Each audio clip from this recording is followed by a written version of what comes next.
Thank you. Good morning, everyone, and welcome to this second in the series of meetings on the Mahone Bay budget deliberation.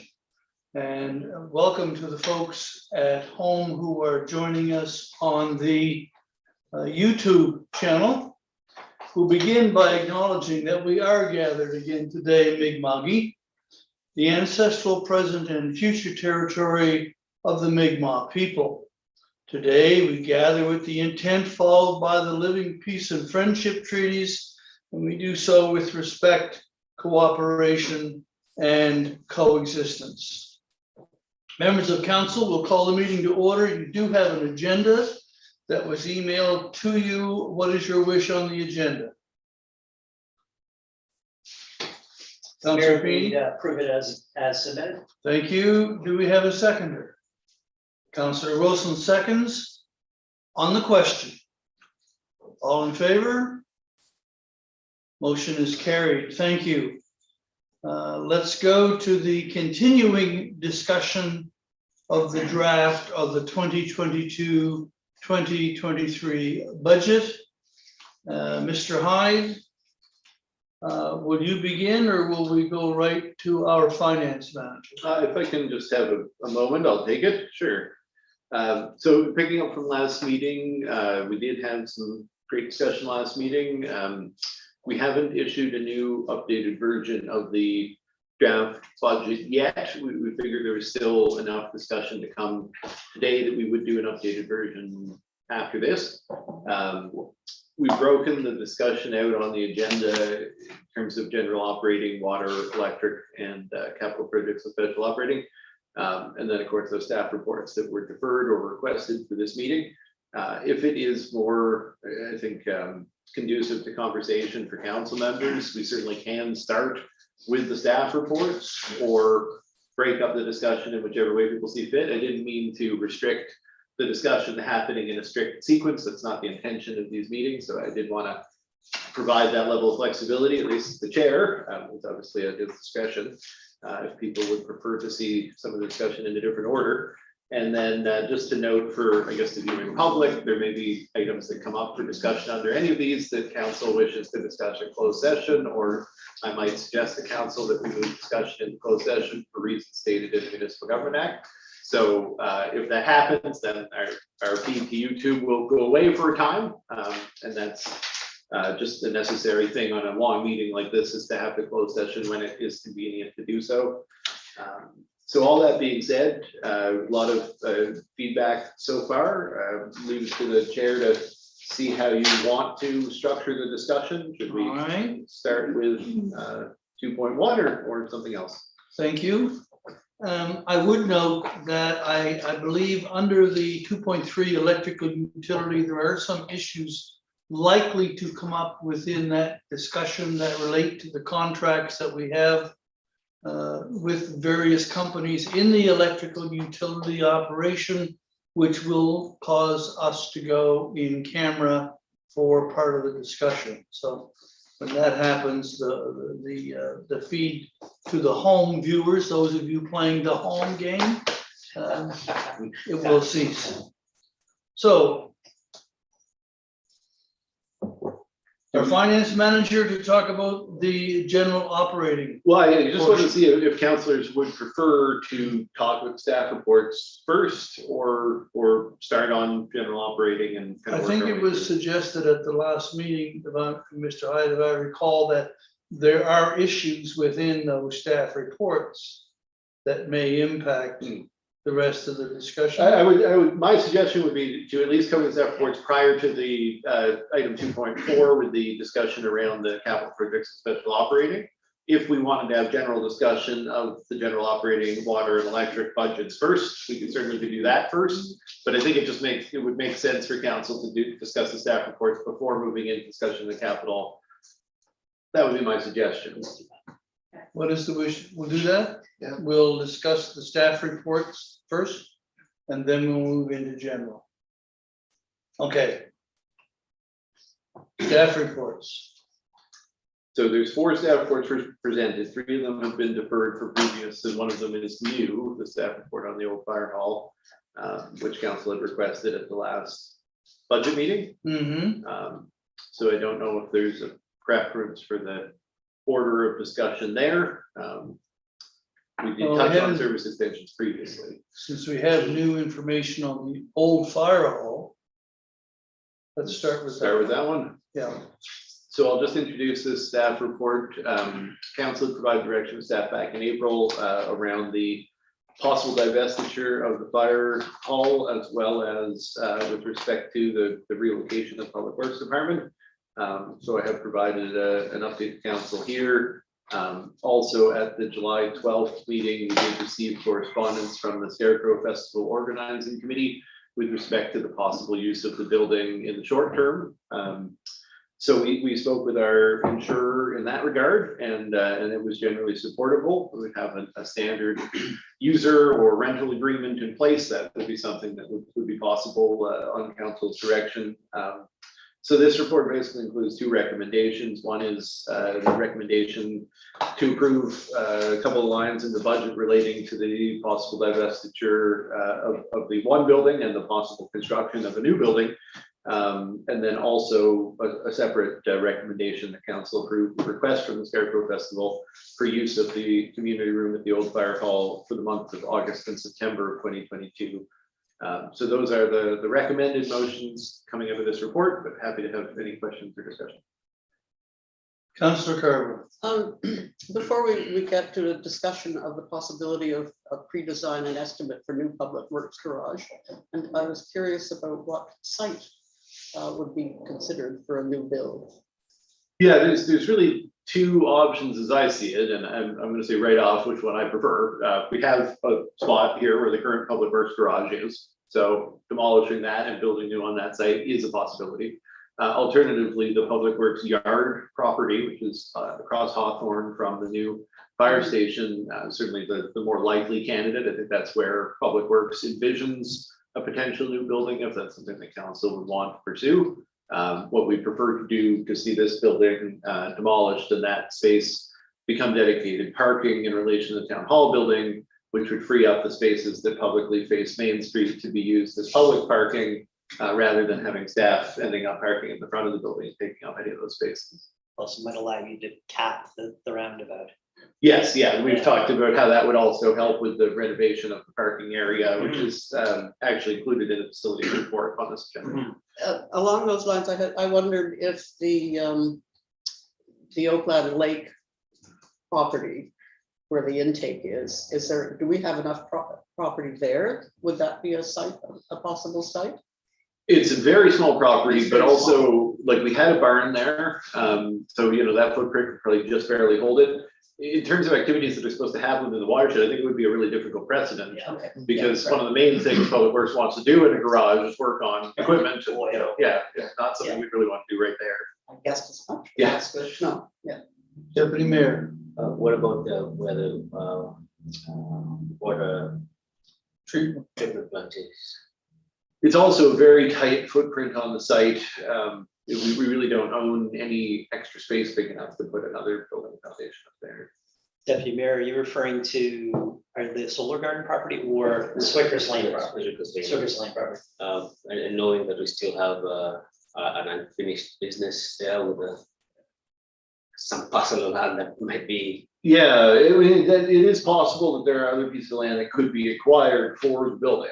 And I think, you know, any estimate we're getting is going to be fairly applicable to other pieces of property. So if council wanted to consider acquiring a piece of property, I think, you know, there are a few in town that could potentially serve for that. Okay. Councillor Wilson. Yeah, one of my concerns is the scope of the project. I'm agnostic at the moment about whether or not to build a new building, but I struggle to understand whether we need to go from a 400 square foot falling down shed to a 4,000 square foot, $300 a square foot. Very, I would say, substantial building. When I have emails every day from people trying to sell me butler buildings and the like for about $80 a square foot. Yeah. I think the only way to properly address that question is by having a contractor do a pre-design for the building. Public Works has a lot of, expectations of what they'd like to get into the building. Some of those are probably triggering additional costs in the estimates that we receive. So if we can lay that all out there with a consultant and they can present on that to council, you would be in a position to see what is optional, I guess I could say. Public Works obviously going to approach it saying, not only how do we keep the service of the old building, which is very limited in terms of working in winter and servicing equipment and space.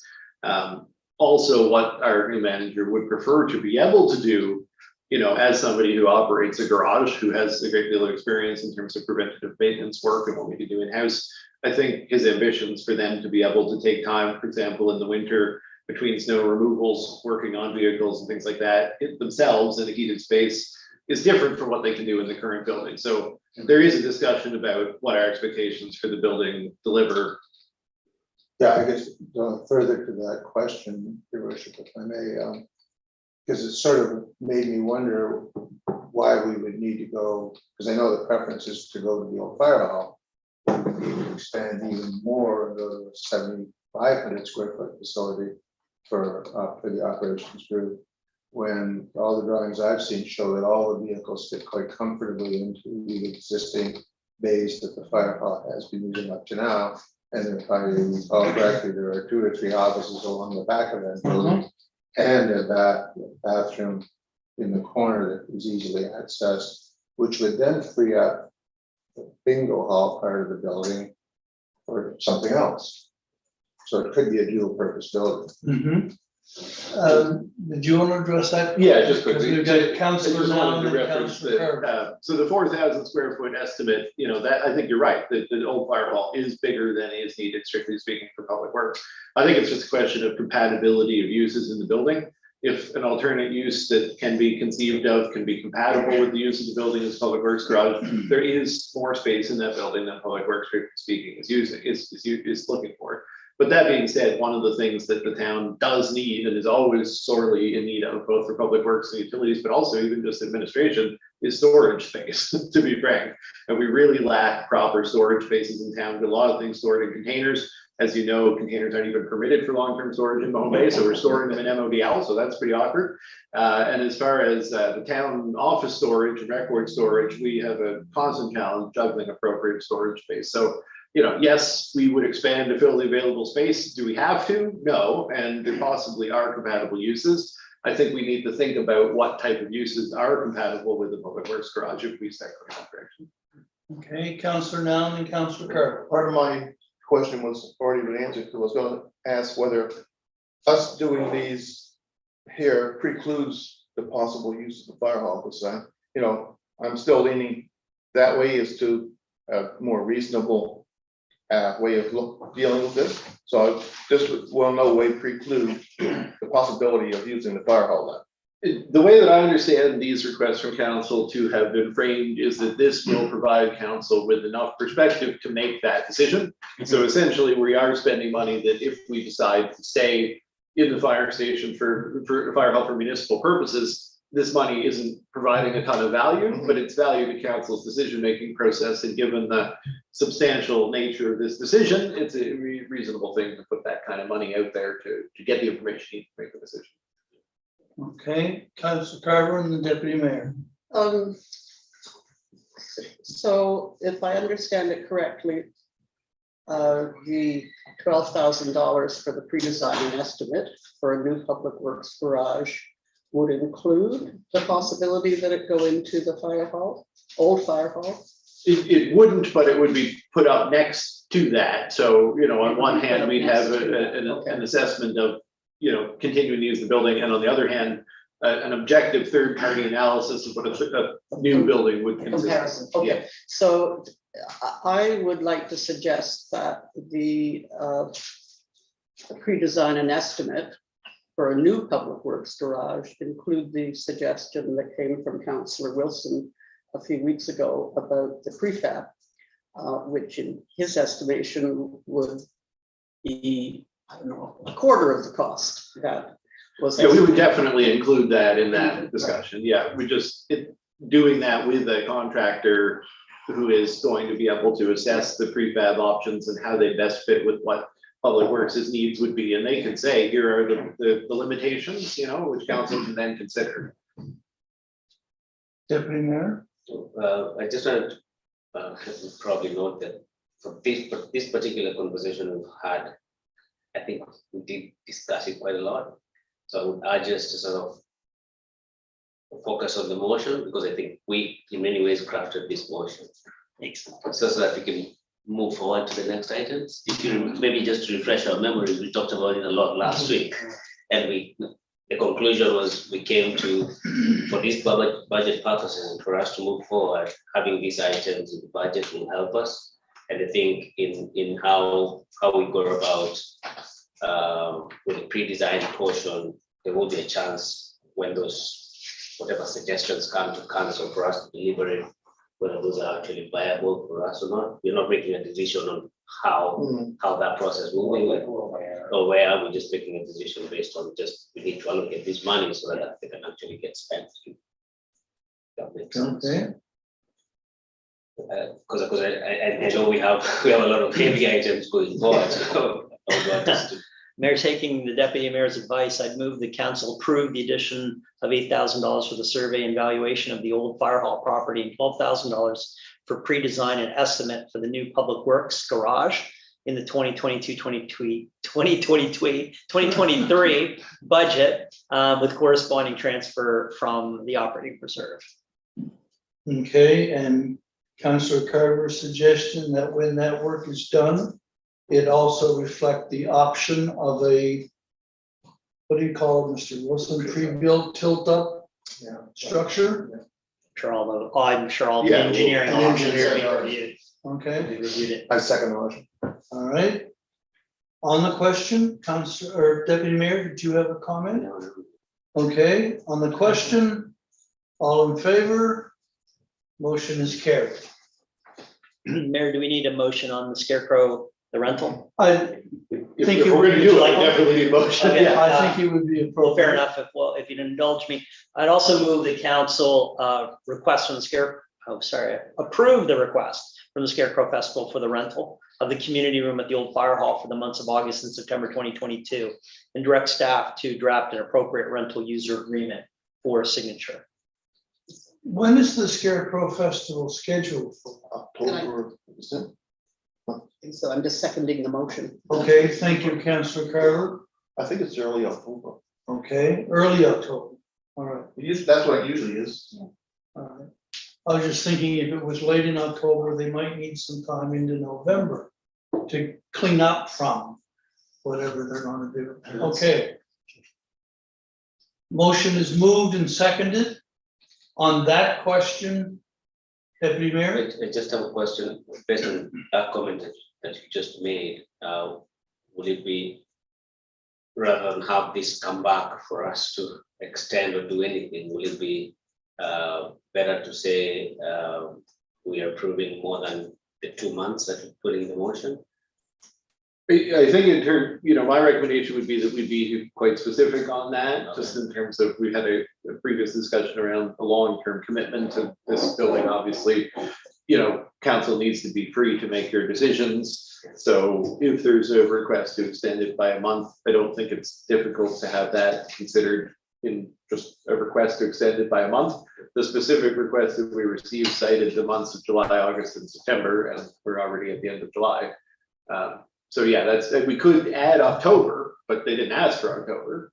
So I'd be fine with saying we just add October to the motion, but I don't think it should be open-ended.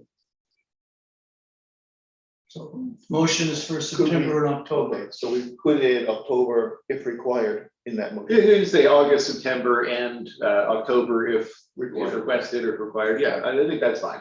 Just making it clear in the motion that it's not open-ended. So if the mover and seconder want it. Fair enough, Mayor. Okay, 90 days, I guess, right? Yeah, I don't think we'll be doing anything with the building in the month of October either way. If Public Works is going to get to use it, they are going to want to get in there in November, so. okay. So before we hear the motion again, does our insurance as it stands cover the use of these rooms for that purpose? Yes. Or would there have to be a rider added? No, because the intention of the insurance that we had on the building while it was operating as the fire hall, which is still in place, was that it would be used for community purposes. So the fire department has had rental people in there before, so that wouldn't be inconsistent. Oh, sorry, am I speaking? Deputy CAO? Yeah, I just wanted to clarify, I believe Councilor Feeney who made the motion, I believe you said that you wanted to include October if required, was that, and I wasn't sure if that was officially an amendment to this motion, it's Councilor Carver. Yes. Yeah, that's amendment. Okay, Your thank you. seconders in agreement. Thank you. So this would be that the space would be rented to the Scarecrow Festival team for September, August, September, and October, If required. If required. if required. If required. All right. You've heard the motion.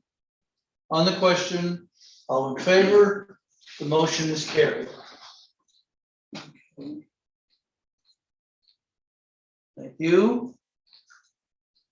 Shall we go back to anything, CAO, you want to add about the other staff reports? I mean, I think maybe we go to 3.1 now, do my recommendation, but Okay. No, but all right, so you do have some, Is Go that ahead. the recreational? that's facilities, but if you want to do recreation, then certainly discretionary. The only reason I was going to suggest we go to 3.1 was because we were just starting into the conversation around facilities anyway with the old fire hall, so it might be a natural flow for that, but that's certainly council discretion. The town hall, I'm sorry. I've got facilities open now. Oh, and when I tried to do it, and something went wrong. If there's any trouble, I suppose they did. so we will continue with facilities improvements. Third time's the charm, I guess. So if we're jumping into 3.1 facilities improvements, I just wanted to speak to this briefly, because this has been deferred, but it is the first time we've actually come into discussion on it. So I just wanted to note that this report follows previous direction to staff when we provided a report on the town hall renovation. Last year, it was requested that we consider any and all possible future costs in relation to the town hall. So the council would be more able to assess the future of the building accurately. So we have done that. We've gone out and spoken with a variety of contractors to get some pricing in association with things that were on the list. And that includes the conversion of the building to electric, which would be consistent with the town's greenhouse gas reduction goals. We also have renovation of the public works office space, so this is an optional item, but depending on the future of public works relocation, the back office has not been renovated. If it's going to be used for any, as a rental or by town operations, we should do some, basically the same type of interior renovation that has happened with the rest of the building. It is a functional space, and certainly if public works does relocate, we should contemplate what the future of that space is. But that's an option. So just price there is an option. Building exterior and facade obviously is the biggest piece, because this building exterior has had limited work over the years and it is in need of some. There's a range provided. Certainly Jonathan would recommend the top of that range. Basically, we have an itemized pricing from some contractors going over, every window and every bit, everything on the outside. And what we had to do was say, if council were inclined to do the minimum, and it is somewhat a little bit more described in here, the range could be $150,000 to $220,000. So that's the most substantial item.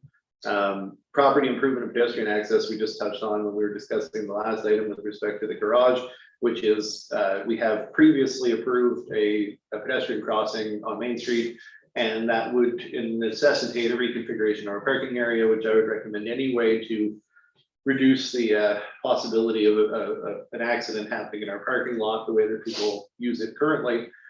So that's also priced in here. So the total of those potential renovations is provided. And essentially, if we're looking at the use of this building, which has been used by the town for a century, this would be all of the work that staff can envision taking place in the next decade. So we wanted to put that out there, good picture. Public Works building discussion here, we already touched on it on our last, was based on discussions with contractors. 4,000 square foot building was proposed, so there's some pricing in there. The thought is that that would help, you know, we've now approved adding a pre-design and estimation, but that this ballpark figure would help in terms of budgeting, because we could think about what the effect would be on our reserves and borrowing, et cetera, if we were to build the building at about $1.2 million. So these things are presented here, but the recommendation is just that if council would wish to add any parts of these proposed projects to the budget. Currently, there is no line in the 2022-23 draft budget in respect of any of these renovations or to improvements in town hall property, nor is there a placeholder line for the Public Works building, and understanding that council, you know, has just made a direction to staff that would probably preclude the assumption that we're building a new Public Works building, or push that off a little bit. You may not wish to take action on that, but there you go. There's been some other suggestions from council, certainly about what we could do for town office and Public Works facilities, but we've also made some investments in this building in recent years. So that's my spiel. There's no recommendation per se. Councillor Carver beat you.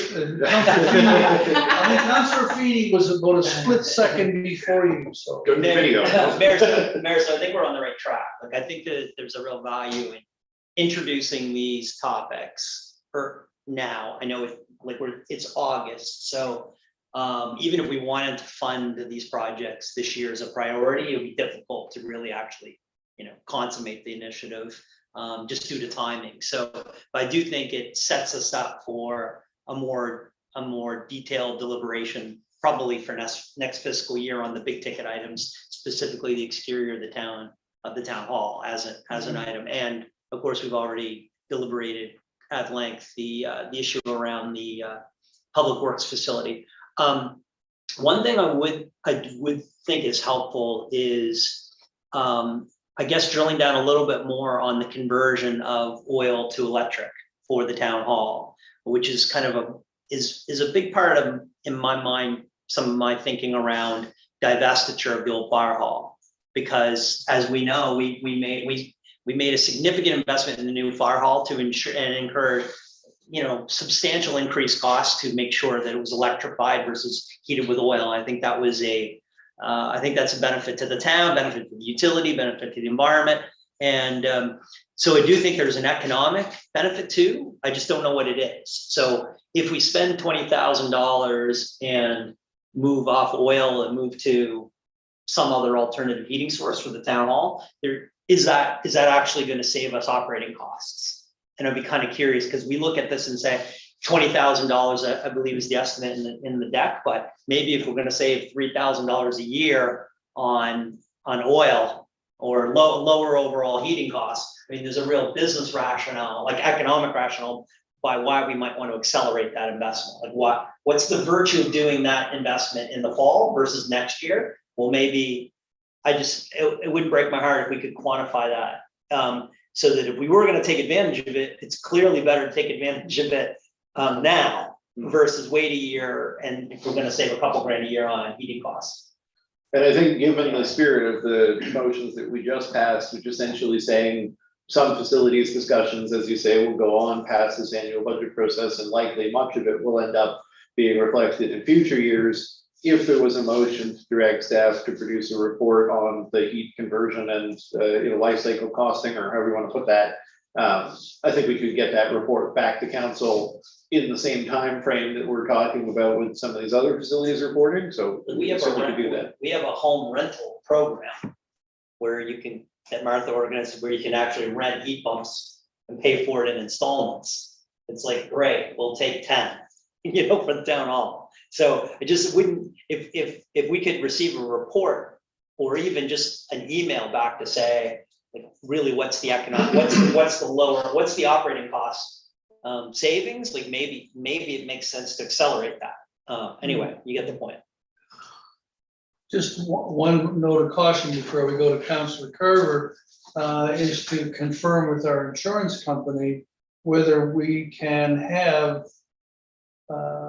heat pumps and eliminate our furnace, because heat pumps typically are not allowed to be your sole source of heat. Yeah, they would be, In- the in- recommendation here is actually for conversion of the boiler to an electric boiler. Okay, Councillor Carver, then the deputy mayor, and then Councillor Wilson. My question is about sequencing, and creating a crosswalk, eliminating some of the parking at the front, assuming that some of that parking will go to the shed, the public works shed. Which comes first? I mean, where do you start in that sequence? Until we're sure that that building would be removed, I wouldn't remove any parking out front. I would be concerned to do that, yeah. So this is not gonna go into this year's budget. The creating the sidewalk.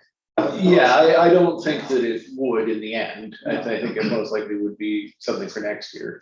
Okay, that's. Provides context for some decisions Yes, this thank you. year, yeah. Deputy mayor? If we truly want to have, I guess, a long-term decade conversation about the town hall, I think I would love to have that conversation. I would love for us to think about the utility of this building for town purposes in 10 years. And whether the continued envisioning of this being a sort of permanent town hall operation for 10 years and beyond is something that will continue in that particular way, and whether the investments you're making now are worth for that 10-year period. So I think most folks know I'm skeptical about that. Skeptical because if we really want to engage people, we want a space where we can meet. This building doesn't provide us from a accessibility perspective. Yes, we have some accessibility, but it's not full accessibility.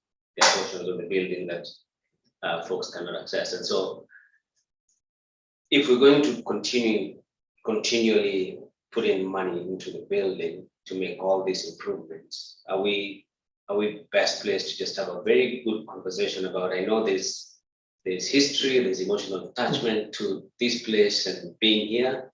I don't have that, so I will defer that to those who have that. But I think it might be a very good conversation to have around, because we're even talking about getting a garage that will require some significant investment. And I know when you're constructing and you're building, you benefit from scale. And so if we're going to do, we could have done that with the fire hall and the fire station that we built. If we're going to do another building of that kind of stature, or even slightly smaller, would there be a value in consolidating that and getting something that will last 50, 100 years without that significant of investments on an annual basis, and also operation cost of a new building vis-a-vis a very old building are very different. And we're in a market where now, I think in terms of, hopefully will continue to be that way. If we're going to divest ourselves from this building, we might get a good price. So just putting it out there that maybe those are conversations we need to have rather than continually just do these small improvements. I know they sound great, you're not spending too much money, but long term, you're probably spending more than you should. Can I just add something quickly for the viewing public? Just because I know that the deputy. We're playing to the audience now, are we? Well, I think it's important to note that we did have that conversation before we built the fire station. So this was a different council and the deputy mayor wasn't there, Yeah. but I wouldn't want anyone to think that we didn't have a discussion with the previous council about the option to include a town hall portion in the new fire station. When we did that project, we did have that conversation and decided at that time not to. And it was attendant to that we made renovations to this space. Yeah. So I'm not saying every council shouldn't have that conversation, Yeah. but I didn't want anyone to think that, we didn't have that conversation. So if we can follow up, Sure. and if we do get to have a conversation similar to that one, I think it might be very, very important for us to document and have that so that another council doesn't necessarily have to feel like they litigating it afresh, right? There's a rationale, it's well documented, this is why all these decisions were made. Your worship, if I may. You certainly may. Because I think Mr. Hyde makes a good point, that the discussion was had before. But the discussion was had before based on $100,000 budget to renovate this building, Yeah. which given what we've just seen is now creeping very close to $1 million Mhm. and will continue to creep.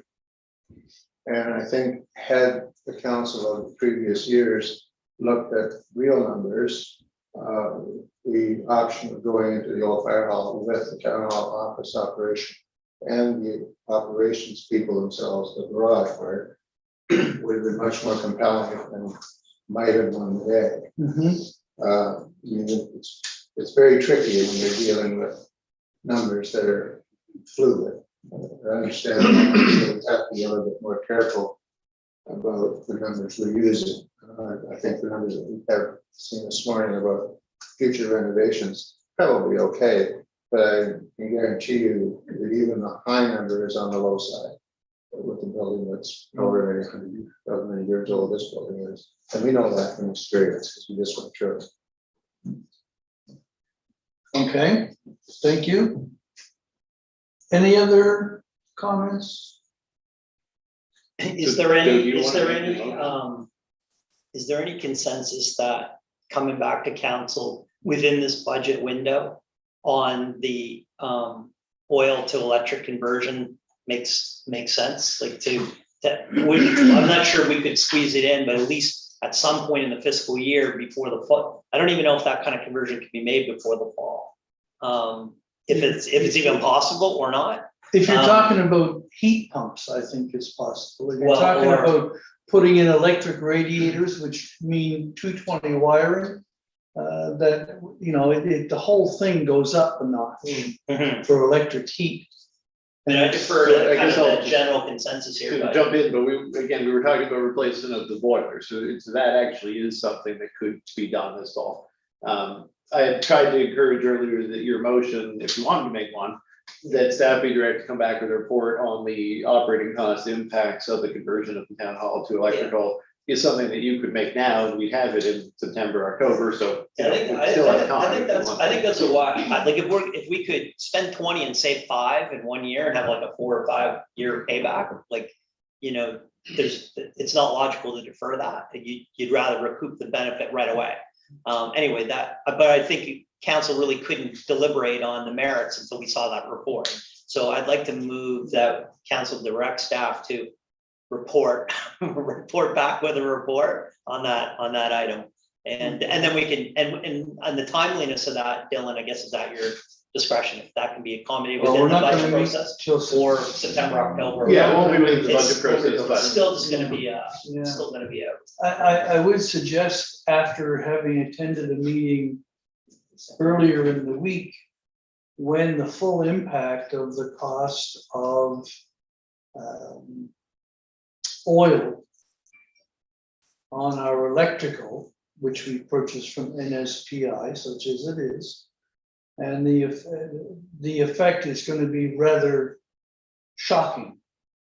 And it would be to our advantage if we could find a way to reduce our reliance on conventional fossil fuel like oil. It's going to be to our advantage to have not waited to have done what the CAO is suggesting.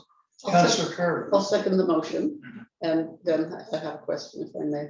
Okay, moved and seconded on the question. Do we have hot water baseboards throughout the building? Yeah, that is how the building has been heated traditionally. I was just trying to see if there's Well, one. the one in here was actually removed during the renovation. So there isn't one in this room any longer. There's one right out there. There's one right out there. But yeah, there was one here. And in terms of the use of the space, Right. it always limited the room. So we did remove that one. I remember that one. Yeah. Yeah. But that is what the building's traditional Yes, use right. is. John Bain's bookshelf.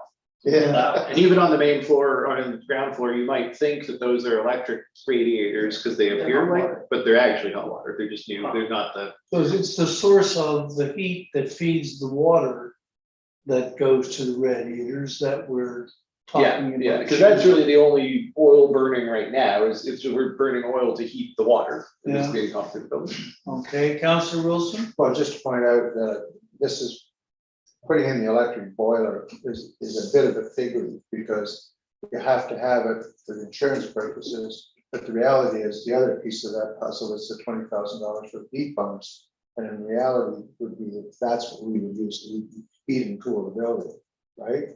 Yeah, I mean, you don't have to do the heat Why pumps, but that is the preference would be to do both. The boiler would just be there as a backup and just keep the insurance industry quiet. So maybe the report that we're gonna get can talk about the cost of heating the It building. will definitely take both Yeah, those I things mean, into if account. it's a- Take it into. Yeah, if it's If a, we if need it's both, a 5-year payback, then great. If it's to the deputy mayor's point, if it's a 12-year payback, well, then I don't know. Anyway, And part of the consideration around the heat pumps is the office out back, and we haven't talked about it, public works isn't using it. It can be heated with the electric boiler radiation, like, or radiators, it doesn't need to have a heat pump. But if it's going to be used during the summer months, it would obviously be preferable to have a heat pump in that space, we don't have one there it yet. just, But this so report can speak to that. I guess cutting to the chase, and then maybe we can move on to the motion. Mary Ann had a visit from our new town summer employee who's doing the canvas around town, knocking on doors, asking people's heating sources. With the idea to try to understand the addressable market for conversion from oil to energy. So it's kind of, if we're going door to door and asking everyone in town through incentive programs, grow your load initiatives to grow your load and make the migration, it strikes me as reasonable to think that the town itself will have a plan to move in a similar way for this building. Anyway, doesn't have to happen this fiscal year. Can be And we'll deferred, add but as well, if we did that here and decide, if the council decided to divest the old fire hall, we would potentially be off of fossil fuels for town operations. Like that's all we've got left. you can get off fossil fuels and get the straight pipes closed. We can check off the environmental. That's also on the agenda. list there, that's a different report. Anyway, all we're gonna get is the information, and then we can make the call Yeah, next yeah. month after that. Anything else on the question? Just in terms of time, what I'm struggling in my mind right now is we will, and I'm okay supporting the motion. We will ask staff to do this. I think in the course of today's meeting, we'll talk about projects. And I think in projects, we know we have to remove something for us to go forward, right? Totally. And so I struggle sort of tasking staff to go take a look at this, but who would fund it? Well, in my mind, Deputy Mayor, that's a excellent question. In my mind, this is really, the nuance on this issue is that you spend capital to save operating costs, which is kind of a unique, it's an investment versus some of the other projects are enhancements or improvements. But I think we're all flying blind without the raw data. So I take your point wholeheartedly, and hey, it's not a mission critical investment, but I do think that there's an operating cost improvement. And if it's sufficient to get us to prove to council that we should proceed, then we will. And if it's not robust enough, then we'll defer. No worries. Okay. Deputy CAO, would you read the motion, please? Council directs staff to report back on the operating cost impacts of proposed electrical heating conversion of town hall. Okay, I have one more question. yes, please. So when do we get to consider if we will consider putting the cost for this possible conversion into this year's budget, or is it? Dead in the water? There's basically two ways to do that. I mean, council has throughout the year had reports, recommendations, requests from other entities to do something outside of the budget process. And we have in isolation sometimes approved a project to happen, it'd be a reserve funded initiative. So having it happen mid-year is not, absolutely beyond the pale. If it's left, that would be the case, the report would come forward. If at that time council felt that it could be something that would be authorized, it would be authorized independently of the existing budget. Alternatively, can make a motion now to include 20 or the whole 40 in the draft budget, but we'd obviously do so on the understanding that we'd wait for this report to come back and council to make a final decision. So it's really just, is there going to be an item in the budget that shows the impact on reserves that, puts that there as a part of the big picture plans for the year? Or do we just leave that and, we'll have a big picture for the year. We'll be able to see at the time how that will fit in. So it's totally appropriate to either thing. And I think we're basically in that same situation on the motions that were made around the possible divestiture of the old fire hall or the possible use of it by the Public Works Department or possible construction of a new building. When those reports come back to council, there may be an authorization to do something in the current fiscal year also, and that would have to come at that time.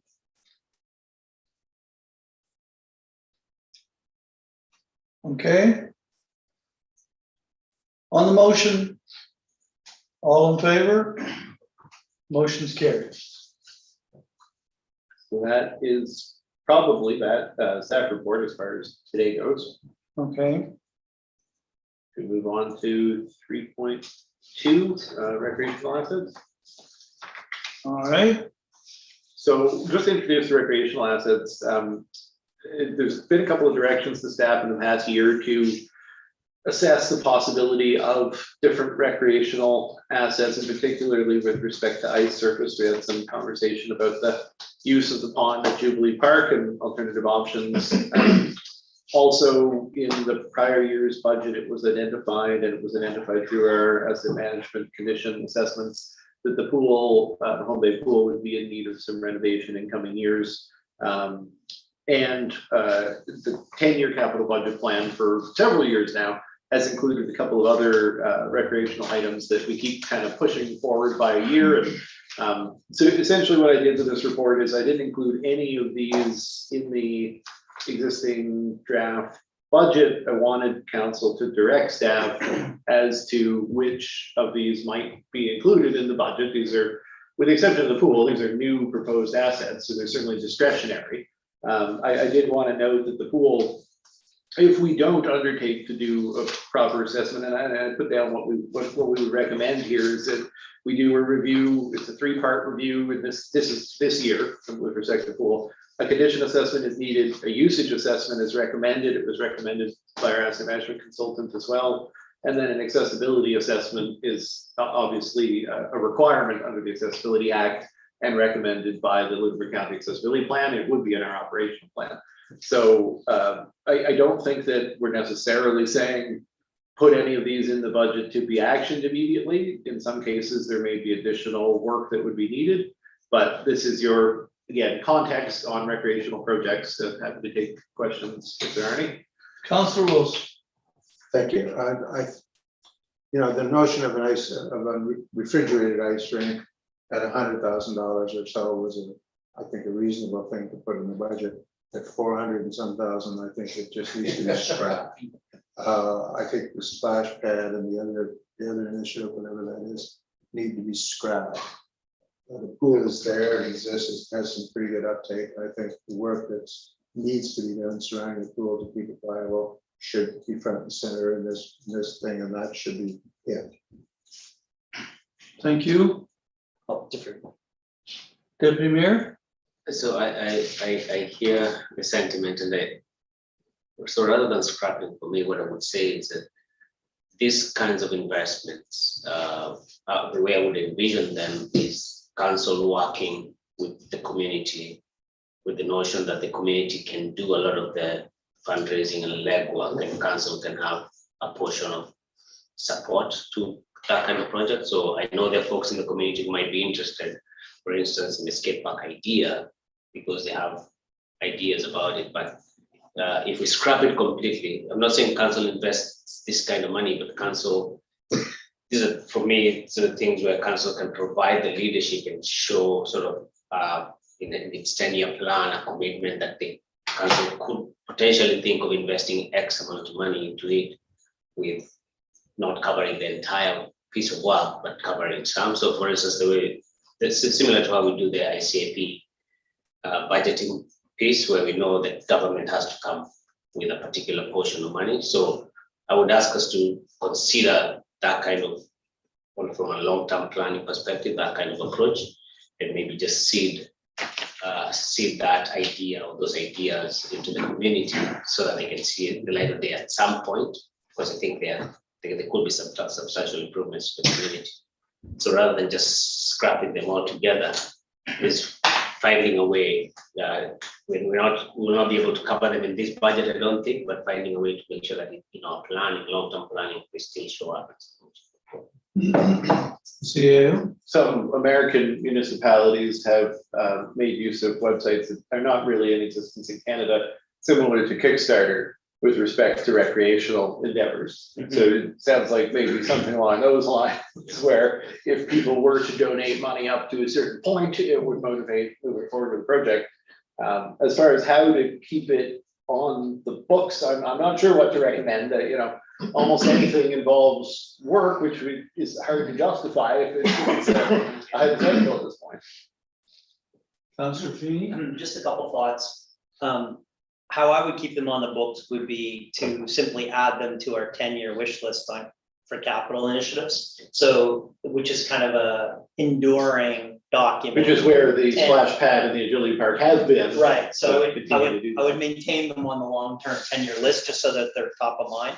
I think given the timing around the pool rehabilitation and the fact that it's August, and this would probably be work that would happen in the spring before the school season, but I guess this would be next fiscal year. But I do think that we should fund the due diligence part of the three reviews that is mentioned in the staff report. The condition assessment, the usage assessment, and the accessibility assessment. So whatever fiscal support those three assessments require, I think should be in the core budget, with the understanding that the major big ticket investment will happen in the next fiscal year.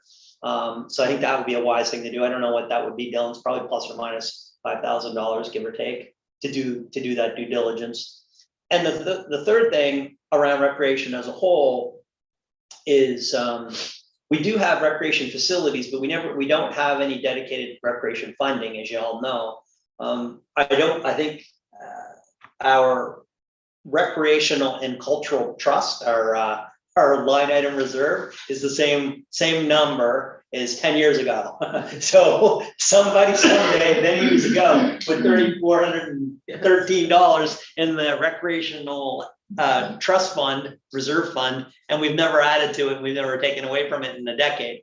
So maybe at some point, like, we think about doing that, so that every 5 or 6 years you would have money to do your recreational upgrade or initiative or pool rehab. So anyway, I'll leave that for another conversation. But I do think, cutting to the chase, that we should support this review, and I don't know if there's a budget associated with that. The pool review you talking Well, about? the review that provides the information to craft the budget for next year's rehabilitation, whatever. Anyway. Yeah, I think there would be a budget associated with the condition assessment, and I think you're right, it's probably 5 to 10,000. Yeah. It might be better to be safe, say 10. Accessibility assessments actually already have a budget included, and that would take in the pool. And then usage assessment is probably something that we would do with the pool society and possibly a bit of public engagement. I doubt it's something that we would engage a consultant on, and we could, but I feel like that might not be money well spent. What I think, Mayor, I think we would figure out what that budget is. Let's call it $5,000 to $10,000 to do those assessments, because who's going to spend $100,000 on the pool with no plan? I mean, right, and no ramp, and how you get accessibility. So whatever that looks like on that kind of once every 30-year upgrade or life extension. And I think we would fund it through the cultural and recreation reserve, but that means we have to have enough money in it to fund it. So this would get the ball rolling on figuring out how we put money in that every year. Or we eliminate that as a concept, but put money aside for recreation. But that has it has specific guidelines attached to it. It does, and I think that's an important, that's the salient point. Like our expectations of capital reserve is to fund big ticket bricks and mortar, like roads, water, bridges, Mhm. you know, it's not to fund more tactical initiatives. So I think if we have to figure out how you would fund these things. Should recreational investments be funded from the tax base? Or should it be funded from the capital streams? I mean, I think that's a question that we should figure out. And we don't really need to worry about it this year because we don't have any recreational spending. But if you think that we should have recreational spending, then that's the topic. So I think there is support for enhanced recreational spending, infrastructure spending. We have a whole list of good projects here and others, and we have And we have one this year, oh, sports field improvement. Sure, but we're funding that from operation. It's down capital reserve. No, we're funding it from capital. Well, Okay, fair enough. Okay, anyway, I mean, it's to be approved with the budget, but it is in there as a capital from expense. capital, okay, well, there you go, maybe that's all we need to do. So I think just if I could respond to the point about doing the condition assessments, I think you're right that the one thing that could do with the motion, because the others are already in play, is a motion to add draft 2022-23 budget, a line item for condition assessment of the pool. I think you could say it's $5,000 unless we want to include any kind of design work in that. I think if we just stick to condition assessment, we get these reports in, council will have to contemplate what portion of the construction is design. Like it may be something where we're better off approaching it as a design build project. It may be something where it's better to spend a lot of time in optional design work, as it were, to contemplate, you know, what if we wanted to expand it or add additional, you know, that may be its own project. So if we just did $5,000 for condition assessment. Add a heater. So you can use it. I mean, I think there will end up being some discussion. Right. So I would say a motion to just add the $5,000 for condition assessment would help keep things moving in terms of we would be maybe in a position to do something next year. Deputy Mayor and then Councillor Kirby. So I agree that we need to put something in there. I have I guess a philosophical objection to just spending money to just assessing it for the sake of assessing it. I think maybe having a conversation with the pool society and sort of figuring out what their thoughts are, working in concert with them to figure out if the improvements, what their thoughts would be, so that if an assessment is being done, it's an assessment with an eye to these are the changes that we want to see, so that that particular assessment includes, like you said, some design work or thoughts around the next piece, rather than just assessing for the sake of assessing, because you're just spending money to keep yourself happy, as opposed to you're spending money that you have to spend if you're going to improve that facility to a certain extent. I don't know if I'm making sense. The only thing I would say is you probably want to put in at least $10,000 if that's what you're thinking. And so for me, that's a much better use of money than just saying, well, I'll spend 5,000 to keep myself happy that we assess the pool. I'd rather spend that. It might not be 10, maybe 7.5. But The budget doesn't mean we have to spend all of it. Yeah. And then the other piece I wanted to just mention it, and maybe it's just me, but I've noticed over time that and maybe that's a reality of things, when town is doing these kinds of things, they're slightly more expensive than if a private person is doing them. And I wonder if it's because we always have a line item in the budget that speaks, oh, this is the amount that we're going to spend for the contractor. Yeah, I'll just do it. So I think it has more to do with the notion that government is in pockets. Yeah. and so with that in mind, also thinking maybe we need to be budgeting slightly lower and knowing that we might spend more. So the line item doesn't show, well, we're going to spend 10,000. Well, at the end of the day, like if the budget's 5 and then we end up with a scope that we know is going to be more than 5 and we go to the market, I'll just end up coming back to you guys for approval. So it's not like it's the end of the world if you approve 5. It's just that when you talk about trying to present an accurate picture of reserve levels, if we know we're not presenting an accurate picture of reserve levels. We'll approve a $2,000 logo budget as well. Yeah.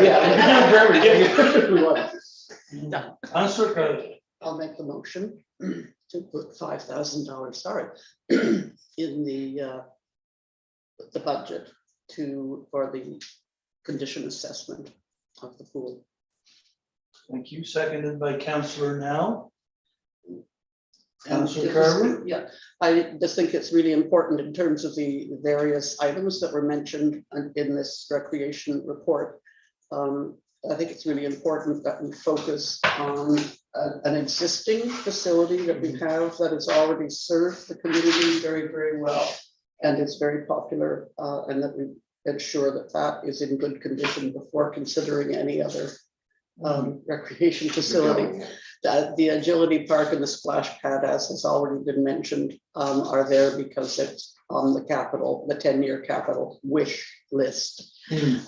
And knowing that we couldn't put money into them, even if we were able to, without them being there. The 10-year capital budget wish list only reflects the cost of making the piece of kit appear. And I'm reminded of the situation in Golden, BC, where the mayor was offered a free skating rink. But when the councils looked at the cost of maintaining the skating rink for 20 years, they said, no, we don't want it, we can't afford it. I think it would be useful to also, in addition to the capital cost, of something like the splash park. There are examples that we could get information from. What's the operating cost going to be? What's the methodology going to be? Is it, like, are we recycling water to clean it? Is it fresh water going through I don't know, but it would be, I think it would be useful for council to have that information in addition to the capital budget costs. An agility park, I don't think there's too much maintenance for one of those, but I don't know for sure. Something else that we might want to investigate, and not pick on those two projects, but any similar new acquisition, what's it going to cost to operate it? I think usually the challenge with that is just, at what time is the effort appropriate to expend? Like, when do you get to that point? Because if there's consideration of a skate park or a splash pad, the options in terms of the scale of it, what is it going to offer, should be somewhat explored before operating costs are being assessed, because, all we've ever had is a line that says splash pad. So you'd have to go through a bit of a project to scope it and figure out what we're theoretically talking about, and then go and collect cost estimates and come back with another report. If it's not something the council, just looking at the capital line, is thinking is going to happen, then assessing the operations is another step to take, right? If we think, okay, look, the capital, that doesn't seem too bad, maybe we will do that. Then staff should be directed to go and flesh the rest of it out. But it's just on the surface of it, like with the ice rink, for example, like we probably wouldn't be well served to spend 50 hours of staff time working on that ice rink if we're not willing to spend the capital cost up front. So that's why we usually, it's in the policy that Councillor Carver referenced, that we will always contemplate operating costs. It's just that it's a lot of work to contemplate them if we're not actually doing the, Going to do going to it, yeah. consider doing the project. Okay, So we are still in the motion. Eh? yes, we are. We are still in the motion. Who seconded the motion? Councillor Now. Okay, you heard the motion? No, on the question? All in favor? That motion is carried. Thank you, Councillor So the Carver. other thing that was kind of raised as finishing off this report is, do we make a motion to direct Ashley to put these other ones back on the 10-year capital plan? I think at this point, it seems like everyone wants to make sure we don't lose them. And if we don't put them back on there, then we will just lose them. And if so, if we are putting them back on there, are we just putting them back on there for next year? That's what we did last year. We just put them back on there for next year. And does that Well, the include pool- the skate park? And does that include the ice rink? It previously included the agility park and the splash It pad. strikes me that for next fiscal year, the pool is going to be a core investment. Yes. I think. So maybe put these on hypothetically for the following year. Well, I think the idea is if we get the due diligence, we'll know if the pool's gonna be 90 grand or 130 grand, and we'll know if we need ramps, and we'll have a whole plan by next year. So when we're having next year's budget deliberations, we'll have a hard actionable project. like, that's what I'm hoping we're gonna get out of the $5,000 investment now, is that next year when we have our budget deliberations in, whenever we do that, let's call it May next year, May, June next year, that there'll actually be a real plan. And then with the cadence of the year, like, we really almost need to make that decision earlier if you're gonna get the work done in the spring. So anyway, it all worked. Yeah, we have to get the condition assessment and the accessibility and the usage I think- this fall Right. in order to be lining up to do any work. So like, if we're gonna do the pool, it needs to kind of take on, you know, it has to look like a real project Mm. for next year. And we would have to almost make a commitment somewhat early that we will fund that next year out of the capital group. Like, it will be I think when those reports come through, we'll have to, So then adding the pool for next year and the other items for the following year is maybe what you're. Well, why not go to 2025 when there's a new council? Yeah, I mean, that's fair. Late 2024 is Yeah. election time. Councillor Kerr. Well, I think there is some value in keeping them in the 10-year plan, the wish list. Don't like to call Because it. the demographics of our community keep changing. And if the demographics are loaded with very young families who then say, why doesn't our town, or, you know, our town needs to have a splash pad, then it's there and we can act on it or investigate it. Or if the demographics go the other way really heavily, with the older people might say, we need an agility park for older people. Anyway, it's just a suffice to say too, I think there's value in keeping them in the plan, moving them up. Next election. Yes, so reasonable to leave it in, but put them into 2025 or beyond. Yeah, pool would be 23, 24, and then Yes. you're saying 25, 26 for these other ones. Yeah. I mean, and we still need to specify in whatever motions we make, which other ones that is, because I don't know whether that includes the skate park or an ice surface, or just the splash pad and agility park that were previously. The statistics from the latest census, which took place now a couple of years ago, are available online on the Stats Canada website. And you can go look at the town of Mahone Bay and how the population breaks down. And there's 110 people under the age of 14 living in the town of Mahone Bay, which I was pleasantly surprised to see. The numbers are on the increase. Our population increased only marginally over the last census period by about 3%. But there is a marked increase in the number of what I would call younger, still a predominance in the over 60 crowd, but lots of young people out there that, anyway, you might want to go to StatsCan and have a look at it. All right, Councillor Kerr. Meanwhile, there may be a way of building a splash pad that could be converted to an ice rink. Well, what's interesting about the ice rink is that what brought us to the discussion was what it would cost to have staff time to keep the ice clean. But even with an artificial ice surface, Yeah. someone still has to go Yeah. clean the ice off. Yeah. So you create a higher level of expenditure, but you don't eliminate the original problem. But you can use it every year for 6 months as opposed to every 5th year for 2 months. Yeah, and the liability associated with it is quite a bit more. And if limited you than fall the- through, Yeah, throw you on the basketball court. Okay. Let me find my agenda to see where we are. Anything else on that topic, Deputy Mayor? So to conclude, I would say that we need to keep the ice surface, but not the deluxe one. Yeah, $50,000. That's Jubilee Pond.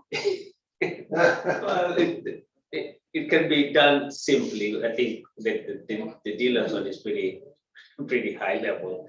I think we need to probably explore something, maybe not 25, 26, but 26, 27 for a skate park. Just a note there that can. Skateboard park. Skateboard park. So we just need a motion with each of the things and the year in which you want it. Well, we didn't do a capital budget review this year.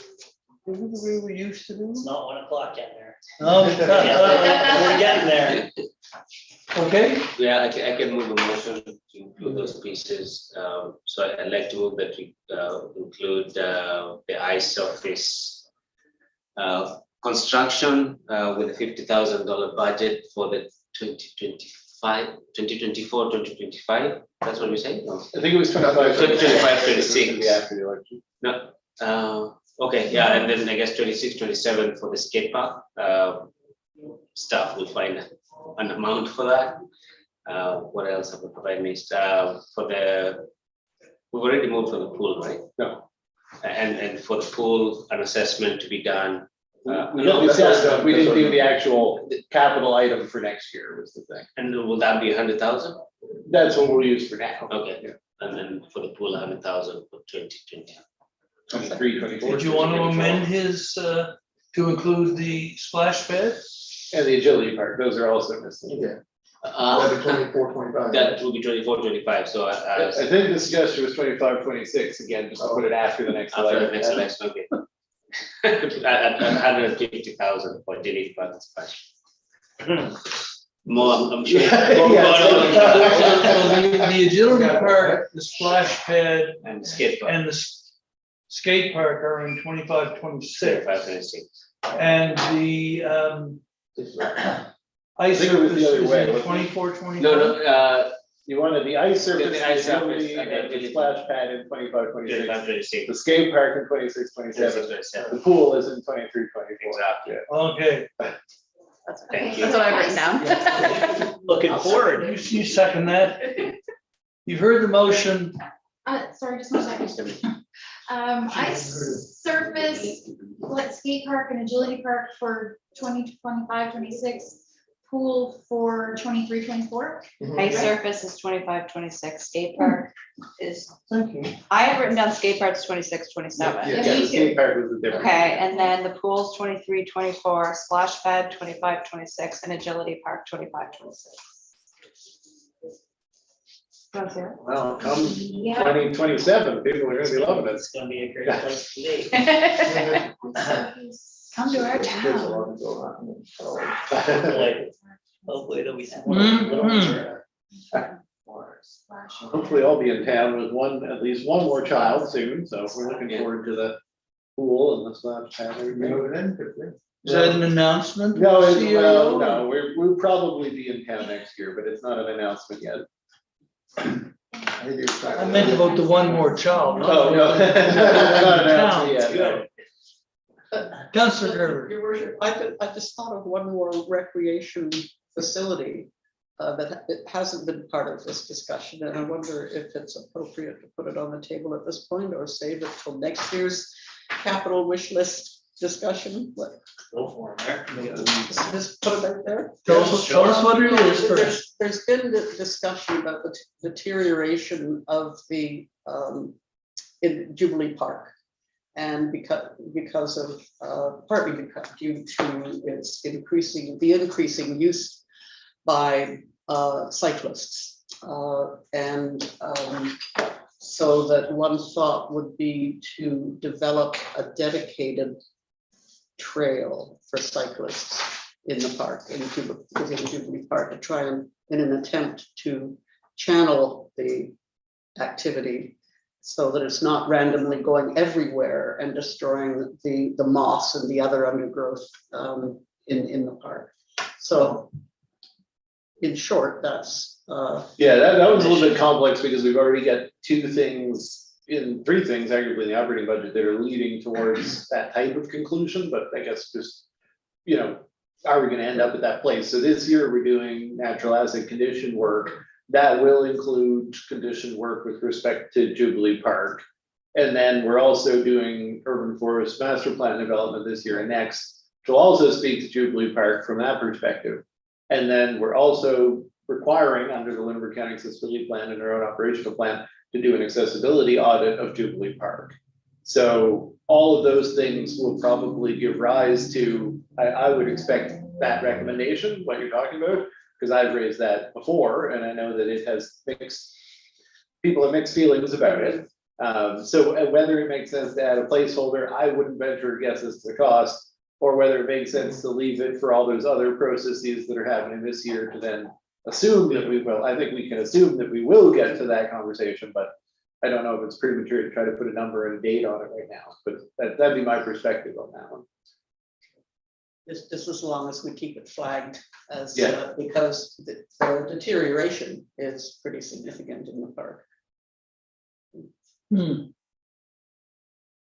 We're still in the motion, I think. Oh, I think so.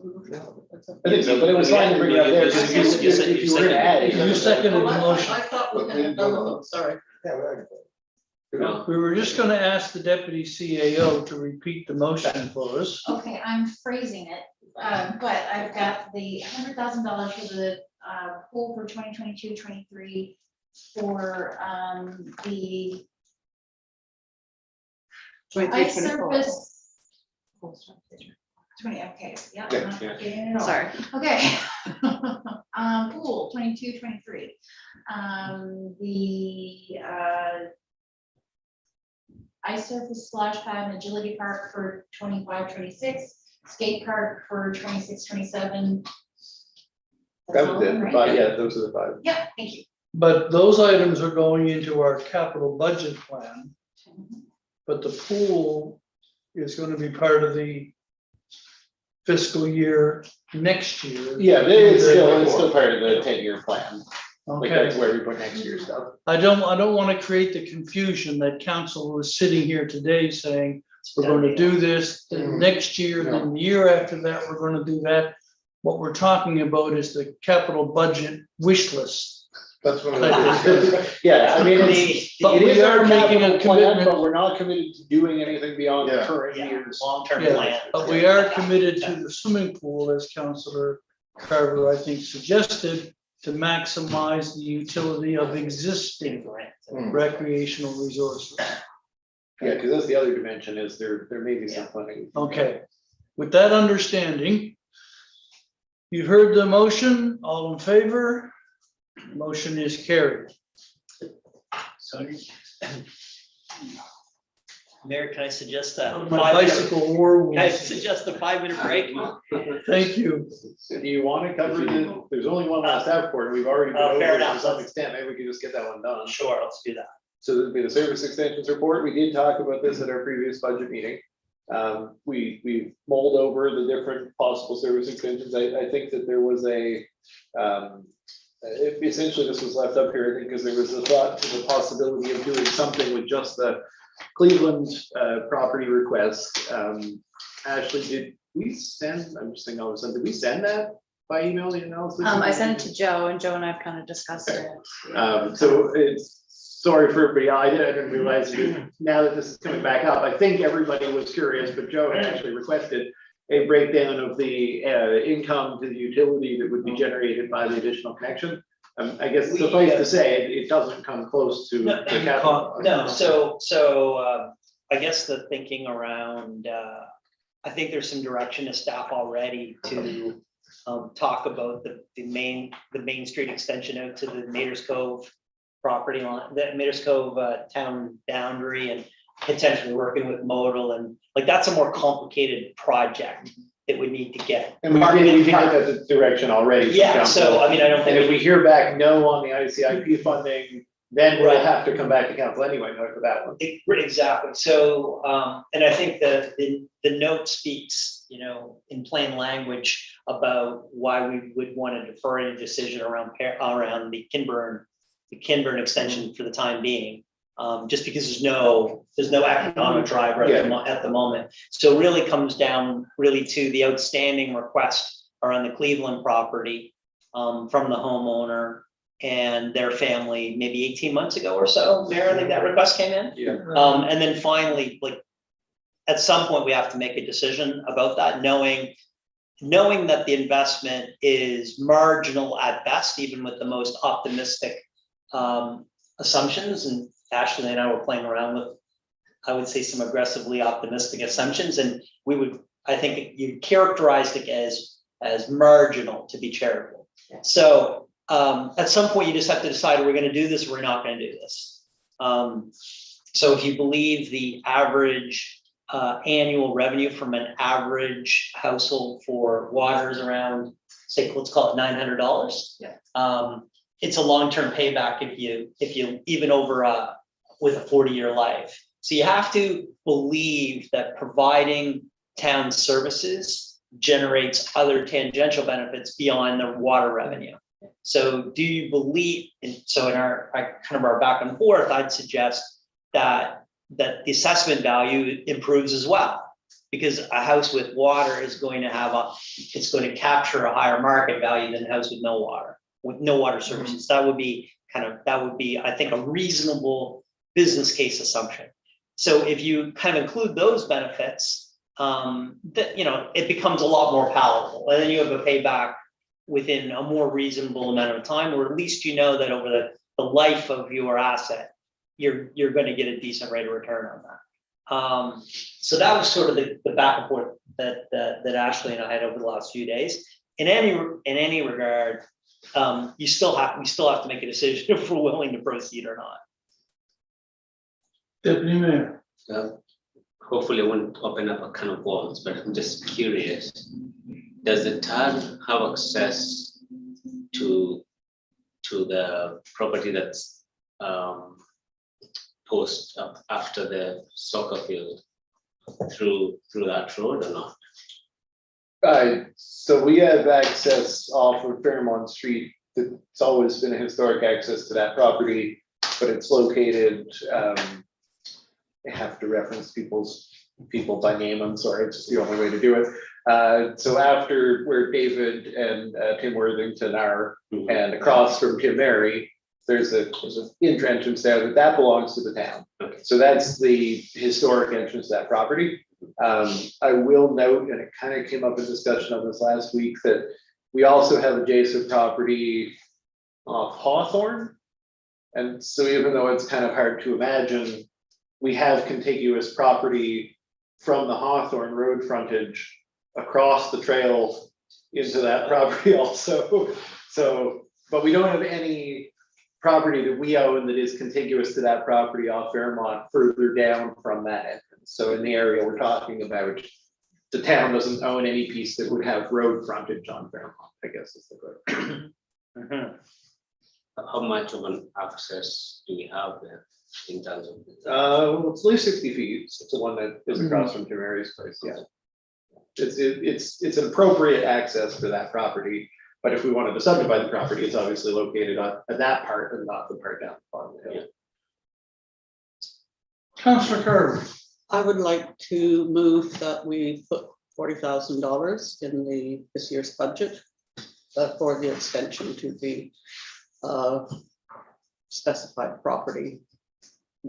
If I knew the address, I would say the address rather than the family name. I think you could say for the extension of water service on Fairmont Street, we know what that refers to. Yeah. To the what? Mayor, I'd second that, and then I have a quick question.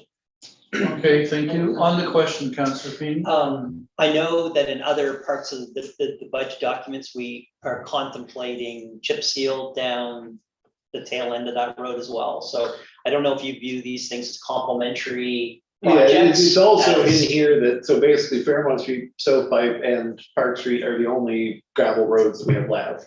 And so Jonathan's general recommendation for maintenance is that they be chip sealed because there's a lot of maintenance entailed with them the way they are. But in each case, there's a possibility of something happening first. So at Fairmont, this was the decision that we had to make first. Right. We would do whatever we're doing, but since we're not doing anything else, our recommendation would be that after this extension was completed, that we would go ahead and deal with the chip seal at Fairmont.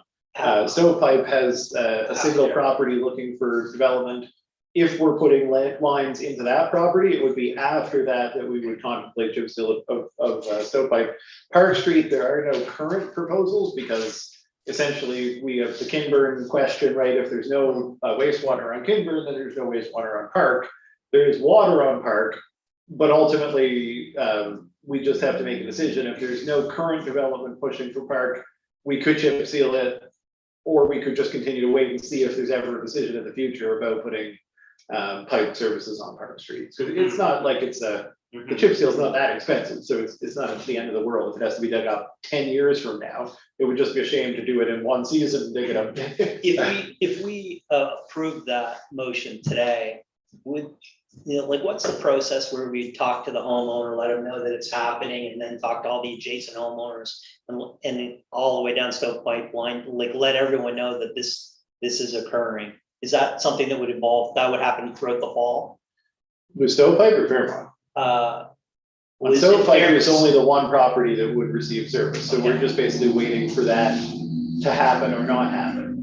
On Fairmont, we've already spoken with the other adjacent properties, because this is what council did when we initially received the request from the Cleveland families, that we reached out to the people who own the properties across and adjacent, and at that time, there was no immediate thoughts for anybody developing any of those properties. That's, Councillor, Deputy Mayor, I think was first, Councillor Berger. If I remember right, you mentioned that the stovepipe, the amount for chip sealing stovepipe is probably equivalent or even less than what we spend annually on that. Yeah, I mean, it probably is over 2 years, it probably isn't 1 year, but it's a very relatively affordable process. And so if I'm not interpreting this wrongly, is that Fairmont and Park Street are probably good to do, and we need to consider that, but stovepipe we should, because it once the It washes out every time it rains. yeah. Okay. We're not speaking on the motion at the moment. The motion is pertaining to the water extension to the one property. Property, on- yeah, yeah. on they're Fairmont. just economically linked, right? I understand that. So one possible advantage, albeit small, is that a possible resale of the property with an increased property value, the deed transfer tax will be slightly higher too, as part of the calculations of the payback. Like, just cutting to the chase, it doesn't take a big increase of the assessment. So do you think it's reasonable to think that for any lot in Mahone Bay, if they had access to town water, the assessment would be $20,000 higher than if it had a well? I think that sounds about right to me, give or take, as just a baseline kind of assumption. The point is like, doesn't matter how many times Ashley does business cases on line extensions for the next 10 years. The water revenue alone will never justify any more expansions. So you have to include tangential benefits with some reasonable, some reasonable assertion. I do think that, and that's the only way you can get your head around, because if we were only investing purely on yield for the water utility, we will never make another line extension again. Well, And that's- multi-unit, but you'll never do one Multi-unit. for single family homes. Multi-unit. So, I'm quite comfortable with this investment, that we will get a payback. It's just at the extreme end of our tolerance. Anyone else on the questions? I'm curious why we will do the work that needs to be done to connect that property on Fairmont and then chip seal the road to stop at the end of his property, when there are residences beyond that. Money. In 5 years' time, the property owner beyond on Fairmont Street comes in and says, I'd like to be connected to the sewer and water. And then you have to dig it all up again. to So connect it's that against two person. things. I don't think we are contemplating the chip seal yet. It's just Well, there even for though it's just context. the sewer. But and also, water. we did look at the possibility of extending water further down the street. That was the first thing we looked at last year. And although the other property owners who were contacted said they had no immediate need for it, they were not in opposition to seeing water extended to the end of the street. So it was council's request. I think it was about $100,000, $120,000. It will be more now, like everything. But I think council's request was to contemplate wastewater. And I think that's really where we have gotten stuck, because the cost for wastewater going uphill there is enormous, right? And there's no Yeah. driver for it. And that's why we've got 5 houses on either end of Main Street, not connected to the system. Yes, Because at the time, the cost of putting in a pump was deemed to be unnecessarily high for the benefit that would be, as opposed to what Councillor Feeney talks about, which is this general issue around being in a town that these services are provided. and I think the driver strategically for working on Main Street rather than picking up an area like Fairmont, if I could say, is that the difference is these properties either have or are required to have septic systems at their own expense. And they had space to do it. But on Main Street, the alternative, especially at the time, was for these properties to have straight pipes into the harbor. So now there's a strategic value for councils because of the Okay, environmental objective to focus first on picking up the straight pipes rather than picking up septics, which are not an environmental liability. Okay, But that's just the rationale. I mean, you're Long as points, we don't disagree. with our eyes open. Deputy Mayor, I think we're ready to vote on this. are you ready to vote? That's okay. All in favor? Motion's carried. And then if the stovepipe one, like, I don't want to do it until we're sure that we're not about to put services for one new home. But, you know, our recommendation is that we would have a budget for chip sealing stovepipe and that when it was the right time, we would do it. So if somebody wanted to move to add $12,000 for chip sealing stovepipe, that would be, I think, you know, I think it is the right thing to do in that case. Defer the other two. Yeah, I think we just come back to them later. I mean, we could put them on the long term for 2023, 24 or something like that. Deputy Mayor, I'd like to move that we put the chip sealing on stovepipe in the current budget. seconded. On the question, Councillor Now. Councillor Carver had a comment. I think it's worthwhile doing stovepipe because of the slope. I mean, the erosion on that particular road, and Fairmont would be the next one, you know, next level of severity. Whereas the Park Street is flat and level and has far less traffic on it. So I think that's a good choice for stovepipe. Okay, thank you, Councillor Feeney. Did you have a No, comment? I'm fine. Mayor. Okay. I'm supporting the motion. Okay, on the motion, all in favor, motion's carried. Deputy Mayor, So do you want a motion to put that the other two on the next? I think if it's something we want to keep, I think it makes sense to keep putting them on there and they're not on there now. So yeah, that would be in order, sure. I'd like to move that we keep them in the next 23, 24. 24 budget. So that'd be the chip seal of Park Street. Park Street and Fairmont. Yeah. Because eventually, we're not gonna have any more gravel roads, I don't think, but. Is that a motion? I think so, yeah. that's a motion on the part of Deputy Mayor. You seconded, Councillor Wilson. On the motion, on the question, all in favor? Motion's carried. Your worship, can I ask a question about the other items? Yes, please. Extensions, I'm wondering, there's at least one on the Main Street extension at $480,000 that's to do with straight pipes, right? And it just seems to me that in 2022, that should be a very high capital priority for the town. Mhm. The thing about that one is it is already in the capital budget, Okay. but it's in there as ICIP priority one wastewater water project. So if we get a no answer on the ICIP, this is your, like, we'll call back to this as your estimate for just doing that part. Then we seem like. Councillor Carver. Yes, I agree absolutely with Councillor Wilson about it being high priority, and wonder if there's anything we can do in the meantime in terms of talking with property owners about cost share. To see if we could move ahead, if there's. I mean, there is already an expressed willingness to contemplate cost sharing on the project. I do think that we'll have our ICIP answer by September. So and it's quite possibly going to be no again.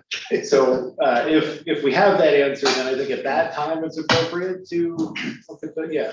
And we've already got a motion from last week to reach out to MODL. We'll get that answered before that as well. So. Fingers crossed. I have every expectation that the town will be funding that project. Mhm. versus having federal and provincial government partners, because we have all kinds of federal and provincial government partner projects, like Cherry If we Lane. do that, it'll just be another.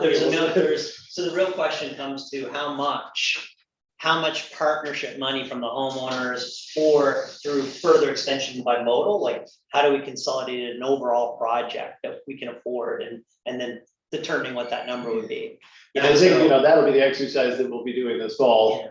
I will say, I did have a little initial chat with MODL.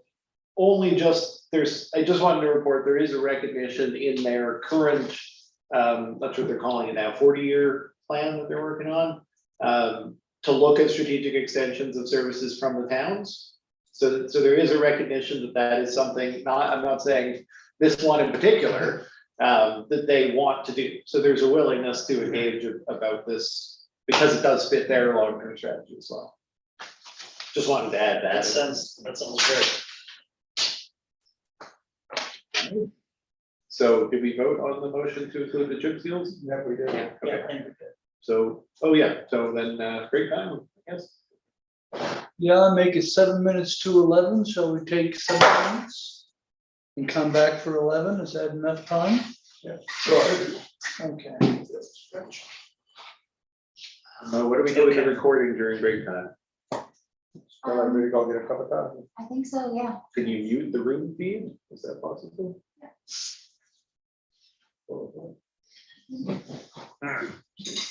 Let's double check that before we go. We stop our own videos, but we can't change the room audio.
Okay, What are we going to now?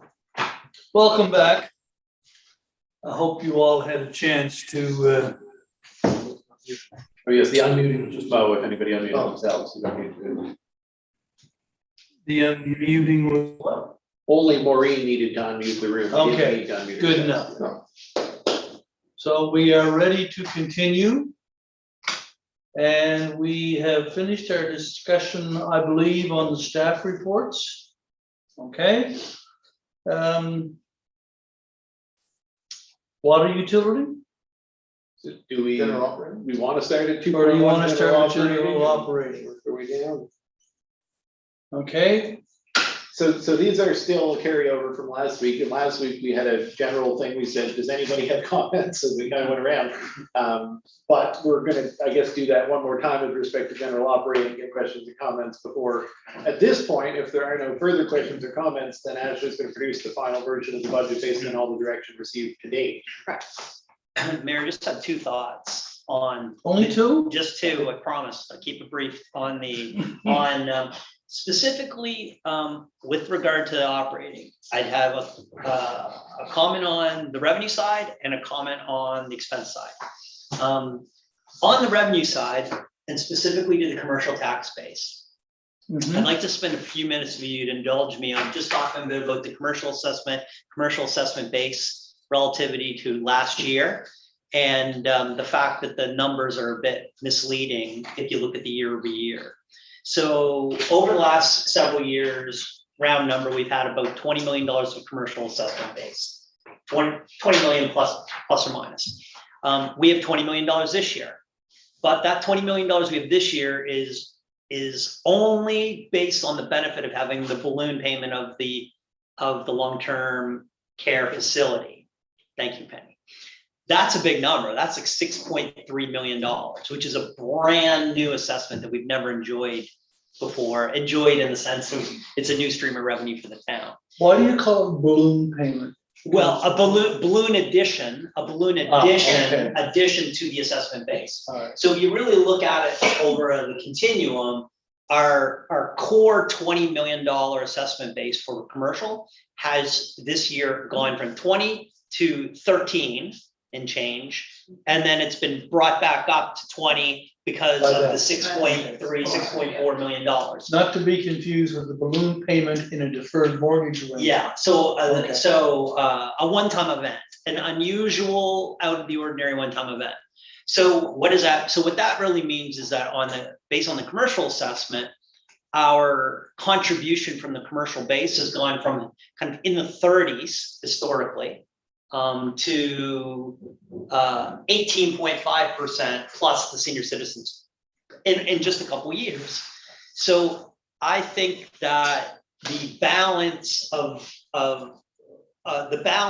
I think needs to be spoken about. I suggest that it would be appropriate for a modest increase to the commercial tax rate on the basis of the vast majority of commercial rate payers are enjoying a much lower assessment base. Mhm. So I think I suggest a 3-cent increase on the commercial tax rate would still only generate around $5,000 in incremental revenue. Like, we're not talking about a windfall of revenue for the town, but given that our comfort station budget went up by $10,000 last year, and our support for as a line item, which is now approaching $40,000, I believe, and our ongoing financial support for other things like festivals and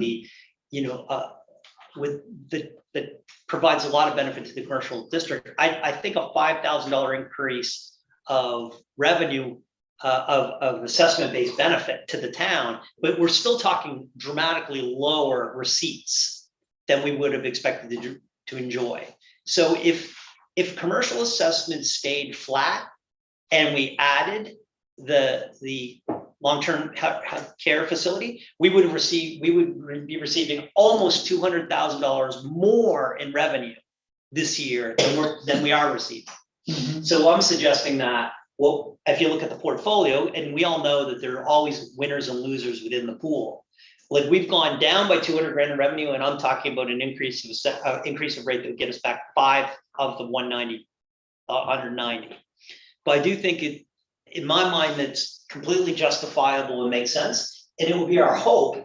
And one of the core tenets of the reason why we felt confident we could proceed with the fire hall and some of the other big investments was knowing that we were going to have new streams of revenue. We're going to come together from the senior citizens, from the long-term care facility. The fact that all of that benefit has been completely wiped out by lower assessments is really tough.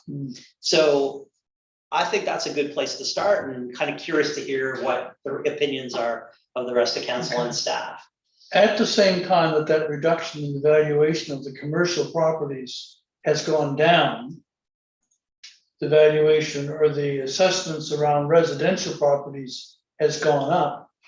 So the residential property owner, am I right in they're the ones that are contributing to the loss realized from the commercial side of the house, notwithstanding the long-term care facility. Yeah, I mean, the budget, I mean, we have more receipts, but the receipts are coming more predominantly from the residential tax space. So the residential are paying a bigger share Much bigger. of now. the expenses. Much bigger now. Councillor Wilson. Yeah, I disagree for a couple of reasons, but the first one, I guess, is that as I understand it, these assessments of commercial property are largely determined by their income stream. Is that more or less correct? Yeah.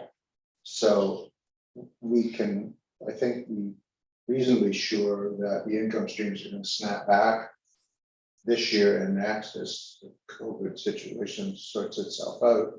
So if we add 1% to the rate this year, basically that's all going to exacerbate the differential between commercial and residential going down the road. Second piece of that is that the extended care place up on Main Street, the $6 million is only a piece of that, I think.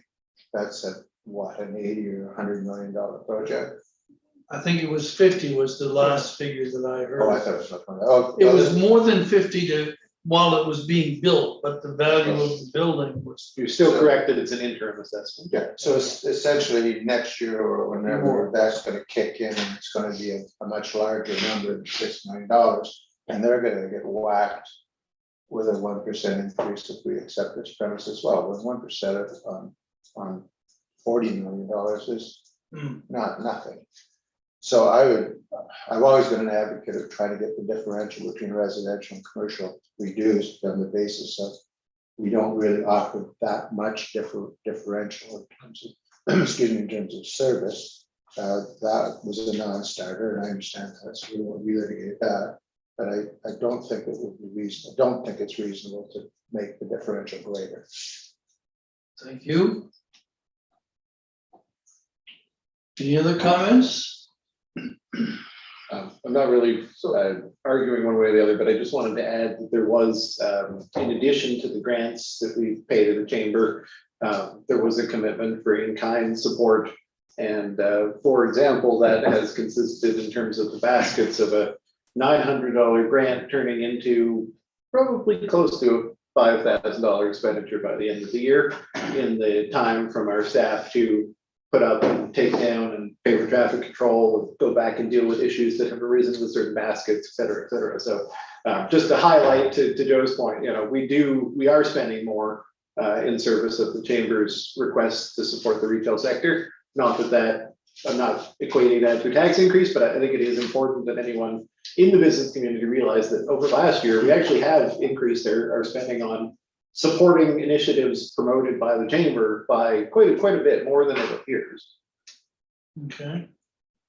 So, Deputy Mayor, is that a stretch or your hand? no, it's a hand and a stretch. I think I'm inclined to support the motion or the idea. If I'm not wrong in terms of comparing to the town of Bridgewater and Lunenburg, we're still relatively, even with the increase, we're still relatively the same. I know there's separation with the fire rate, the fire tax makes it, like, distorts it a little bit, but even if we increase, we're still within range, we're not going too far off, looking from a regional perspective. And we've actually done investments to support businesses, and we did last year decide not to increase the rate. So I think I would be in support of that. It doesn't give us a lot of money anyways, but yeah, and any little that comes in counts, so I'll be in support of it. Town average for last year was 4.03. The commercial tax rate in Nova Scotia. Just 4, for context. and we're at 3 3.025. plus Plus 1 plus fire, right? plus 5. Yeah. So 3. Plus what? Plus fire tax. Plus Yeah. fire, right. Yeah. 3.18.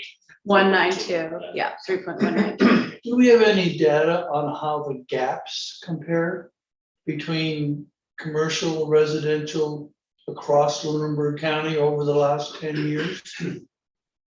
Well, I mean, so there was It's all always, available data, but I don't. Yeah, know. okay. right, so you have completely different methodologies.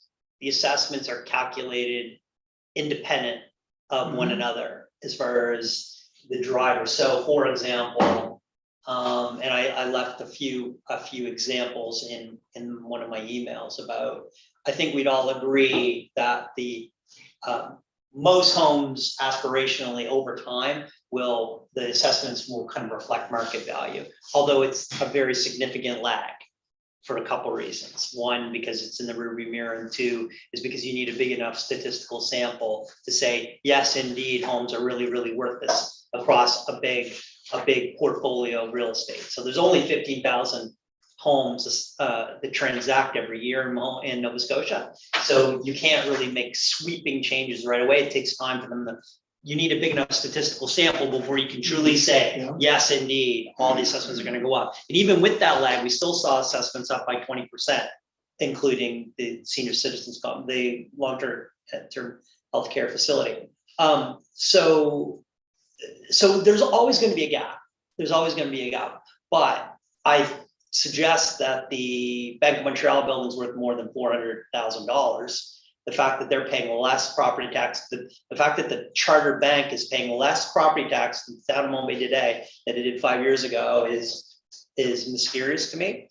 The fact that the Kinburn Pharmacy, which I would say is probably not necessarily affected by COVID, I bet you their receipts are pretty similar to what they were 2 years ago. I would say the fact that they're paying less property tax now than they were a year ago, less property tax a year ago than the year before that, less property tax the year before that than the year before that. You know, now it is a bit hard to get your head around. And it's absolutely reasonable to think that one of our craft shops, one of our retail businesses, Bill Store, all those businesses clearly were impacted by COVID. Absolutely.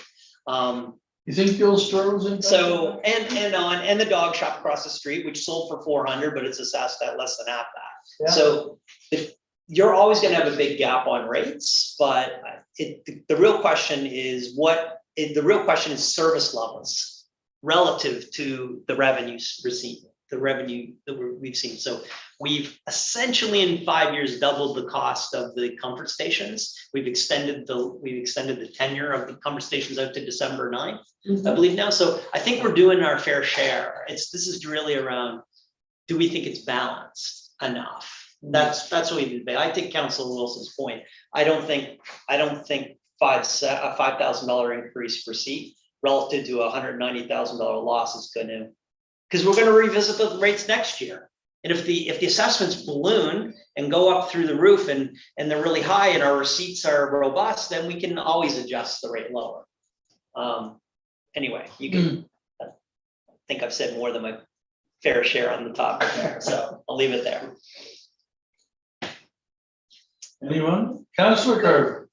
Just sort of nuts and bolts questions. So we established that commercial establishments are assessed on the basis of their income. Yes. So how is the long-term care facility assessed? I think that's residential, isn't it? No, it says. No, I mean, it's an institutional thing, but the tax rate is the commercial tax rate. You know, I think that's the same question for any non-retail business. I don't think they're using the same assessment method for retail and non-retail commercial. You can ask. So retail would be based on income, whereas the others would be Yeah, based on I property. don't know, like, I don't know exactly how the assessment of non-retail commercial compares to residential, Okay. but it's not taking income into account at the They same could time. always ask Rod. Oh, they'd be happy to They'd be give happy you a to- presentation, yeah. Like Rod Trombley. PBSC has, it's quite a lot that they have to Oh, take yeah, into we've done, account. we've, to come to we've, there, yeah. we've done that. We've had presentations. And Rod just that are lives, interesting. just lives down and just lives Uh, 300 yards down the road, right, Rod Trombley? So my other question is a little factoid that Councillor Lila O'Connor always loved, which was how much does 1 cent on the rate give us? Ashley has that in the current year budget. $1,200 document. bucks, I think. Even though we weren't putting them up, we still had it should still have been in there, the page that says what it was, 170. Page 1 or 2 or 3. Yeah, I mean. It's like, no, it's small, the 3 cents I thought was 5,000. 80? Did you say page 2 or 3? Towards the beginning, yeah. Towards the beginning. 1 cent is, It's like small dollars, right? $1,200, $1,300. something.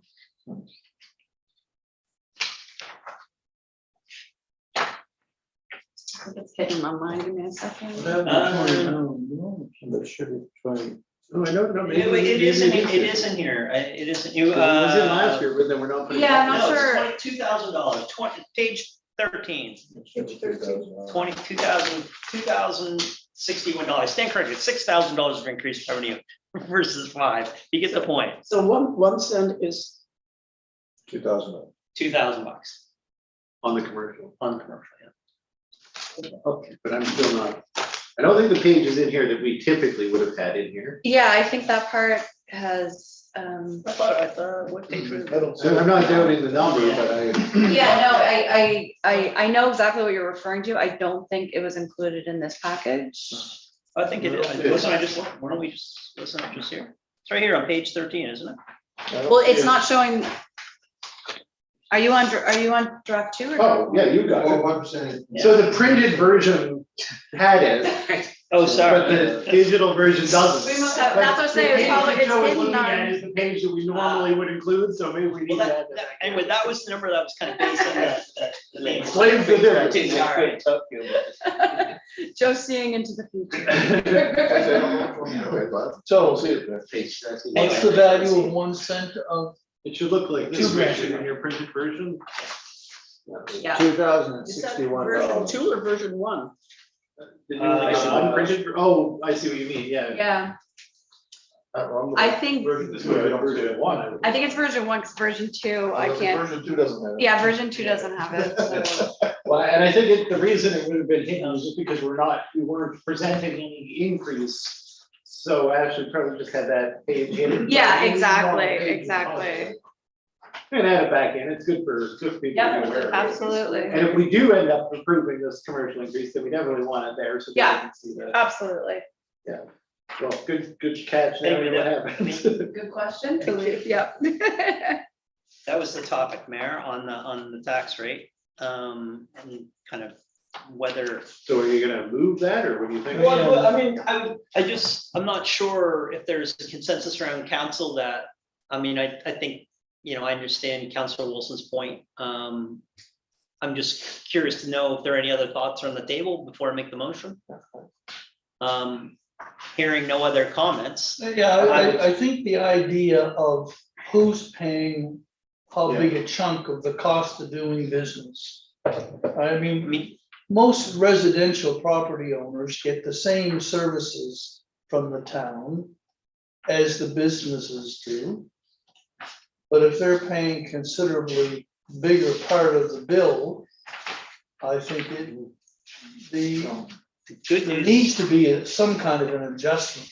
I think so too, because especially with what we're putting into the comfort stations and to the, tourist bureau and with the hanging of the plants and all that stuff. Yeah. We're putting a good chunk of money into that. So to try to receive an extra $5,000. I'd suggest that, and this isn't, and we all know there's always, it's not ubiquitously, it's not ubiquitously spread across the entire commercial tax pool, but I would say based on just the raw numbers, the vast, even with this increase of 3 cents, the vast majority of taxpayers will pay less in 2022-23 than they did in 2021-22 of commercial tax base. So hearing that, like I would move that the budget estimates be updated to reflect that that increase to 3.152 plus 3 cents. Yeah. And then so when we get back the next budget document, it would reflect. Yeah, that that's what rate. the motion would be. That would be the motion I'd make. Okay. And I know it's not going to be unanimous, but that's okay. It's just fair. They don't have to be. They don't have, no, but it's. George I- Cuff will I- tell you if your motions are all unanimous, you got a problem with council. Someone's not doing the homework. Councilor Wilson. Yes, just underline that.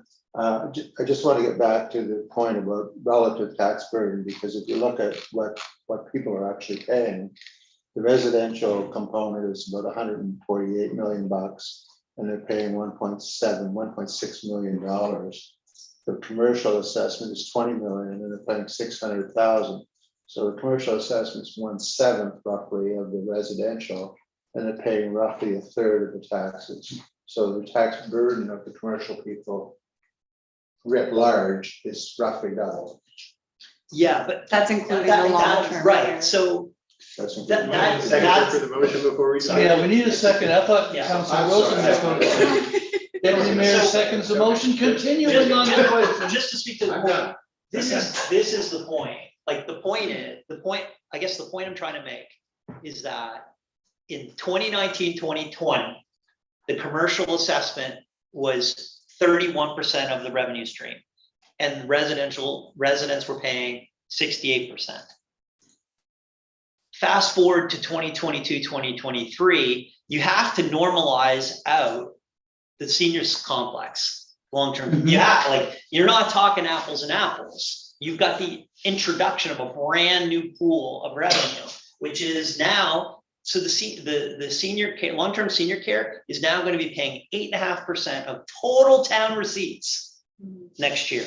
That's a brand new stream, 8.5% increase of total town receipts. Everything else normalizes down to 18.5%. So we've gone from 31% to 18% in 3 years. That's the point I'm making about What who percentage pays of what. cost of It- commercial beer? Councilor Wilson is right. When you aggregate the historical with the new introduction, you get a similar number. But I mean, I would almost classify the long-term care as a whole new thing. It's like, I know we consolidate with commercial, but it's really a whole new stream. It's Like Antigonish having university. yeah, kind of. Anyway, that's the only point I'm making. Anyone else? On the motion, Could we repeat the motion, please? yes, please. That the budget estimates be updated to reflect a 3-cent increase for the commercial tax rate in the 2022-23 town holiday budget. 3 cents. Okay. On the question. All in favor? Motion's carried, opposed? Fair enough. Motion's carried. And Mayor, the only other comment regarding general operating is on page 62. And it's specific to the special initiatives and transfers from the operating budgets. There's a list of projects on page 62 that amounts to $242,000. It's my understanding that the budget is premised on a transfer of $150,000 from the capital reserve pools into the operating reserve funds, specifically to try to allow us to fund this basket of projects, but without hammering the operating reserve to a point where we can't meet the long-term objective of actually growing the operating reserve. Which I guess is another pillar of our plan. I'd suggest that the fact that it's already August and that we know that this number is actually exceeding the $150,000, it strikes me as prudent to say, okay, you've all heard my rant many times about the 150 transferring, yada, you've heard that many times. I'd suggest that we take the three initiatives. We've already spoke about the climate manager funding. Almost all these other projects are important, but I think the housing initiative, the cemetery tree removal, and the urban forestry plan, I think those are all projects that council supports. But given where we are in the calendar year, it doesn't strike me as reasonable to think we're going to spend all that money this year, even if we wanted to.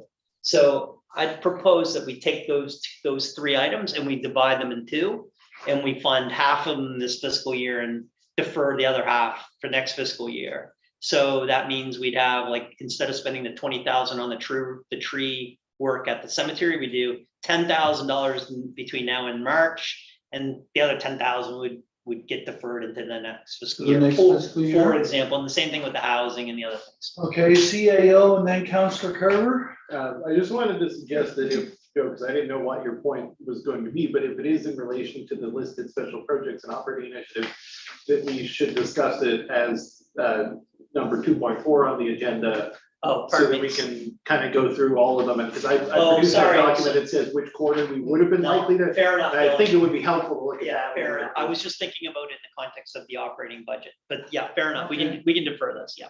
I thought your punchline was going to be that you wanted to change the $150,000, so that would go here. But No, if you want, Don't worry, you Dylan. want one more year. I'm on team Dylan. Let's see For what that, let's for this get our year-end numbers from the audit, and then maybe we'll be better. Councillor Carver. I only want to say it's hard enough in the best of times to keep up with Councillor Feeney when he talks. But when he said page 62, there was nothing on page 62. I will- Sorry. Correlated to what he was talking about, but I did find it, I think, on page 68 in draft number Oh, is that what it is? Okay. I believe. Oh, my goodness, that was. It shows up in two spots. It shows up under the special initiatives, but it also shows up in the notes under the fiscal services, Page 48, yeah. What's And the then, page for? yeah, which, yeah. I know we're not supposed to go through this line by line, so I won't. But one of the things that I would like to see addressed, I guess that's the way to put it, is our revenue is up about 6.8, 6.9%. Our total expenditures are up 13%. The $86,000 transfer back out of that's operating reserves gets us back to what we stipulated as a 10% increase 10%? in cost, but I would like to see our expenditures matching our revenue in terms of percentage increase. So what I guess I'm asking is, can we go back and have a look at this budget and try and find the delta, the 3% difference between our income and our expenses? And that would help to maybe fund the operating reserve a little bit. What you're suggesting is we're putting more money in. I'm just To cover suggesting, that, yeah, I know we have a surplus of $306,000 budgeted. So if you could get 3 or 4% more costs out of the system, it would add a little bit more to that and give us a little bit wiggle room. Okay. I guess so. Two things about that. The first one is that part of the change in the revenue numbers represents changes to revenue streams that are not funding operations. So, like, to say that we had a drop in our gas tax or a drop in our unconditional transfers, and then we need to cut expenditures relative to a drop in the gas tax. I mean, that's a capital funding stream. It doesn't affect operations anyway. I think the intention of council was more around how much would our tax be increasing, so that 9.2 number. So, like, relatively speaking, 10% growth in expenditures, 9.2% growth in taxes. You might be talking about getting a 0.8 there to get that down to match, but it was more about that than it was about matching a reduction in transfers to capital reserve. That's the first point. And then the second point is council has already discussed essentially how staff would recommend that increase in expenditures. Some of those points are you know, we know where the cut would come. The cut would come in the discussions we've had around personnel, which we've already had those discussions. No, I think that's been put to bed. Yeah. I understand that. I just want, to Joe's point earlier, there are some special projects that I could see either being deferred or canceled altogether, that I think come out of the operating. But so that's what that, you referenced that sort of, you know, I don't know if it was what was in this one, 86,000. So that's what that number already takes that back out. So you could take off all those special operating initiatives and you wouldn't affect the adjusted year-over-year growth expenditures number, because it's already adjusted to reflect those. Right.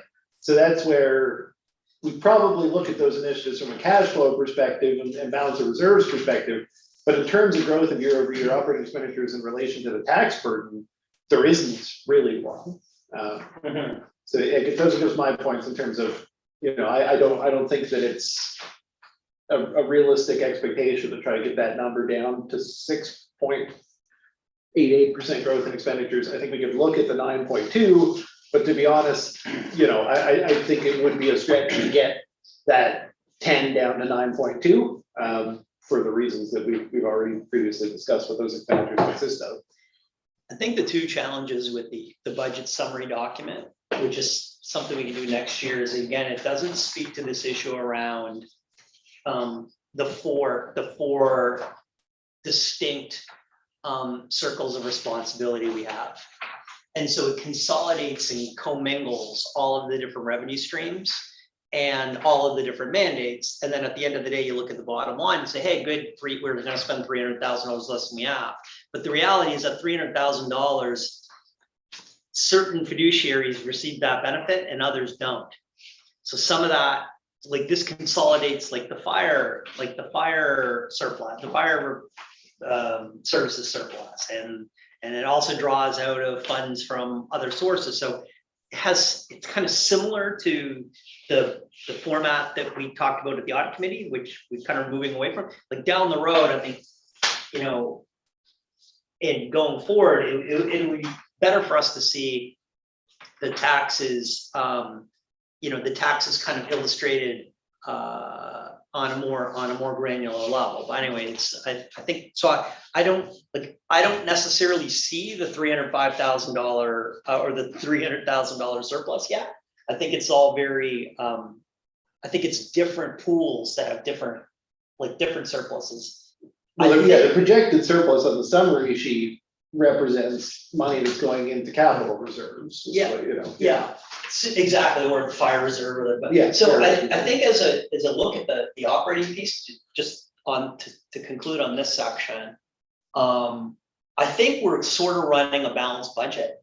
I think generally it's a balanced budget on the operating side, but the operating business is receiving all of the tax base, like every nickel of all the revenue coming in from the property tax, commercial and residential, is just supporting operations. None of it supporting any of the other things we're talking about. So we have to eventually run surpluses because there is no more money. Like we're already, so I think Councilor Wilson's point, he's made it a few times. There is a change of allocations. So we're only staying within this operating balance budget because we're allocating more and more previous items that we previously expensed through town general, and we're moving them off to these other groups. So we've moved a pile of money into water, a lot of money into electrical, and we even moved money into fire for the first time this year. So it's a good thing to do. Like, I think it's probably more accurate. It's just it really just shows you how expensive it is to run a town now. Like it's really expensive, right? It's not like I always think about, like, you know, Penny, like the kinds of deliberations Carl and Penny and Virginia Yeoman and my father would have had. It's a lot harder to run this town in 2022 than it was in 1998. It's harder to run it. Look at how expensive everything is. 50 grand for, you know, chemicals. Like, what can we do with that? Yeah. Yeah. So I think it becomes doubly critical for council to pick and choose, to sharpen their pencil point so that you find the things that we're going to fund that are critical to meeting the expectations of the citizens while giving them a town that they can continue to afford to live in. You know, it's not just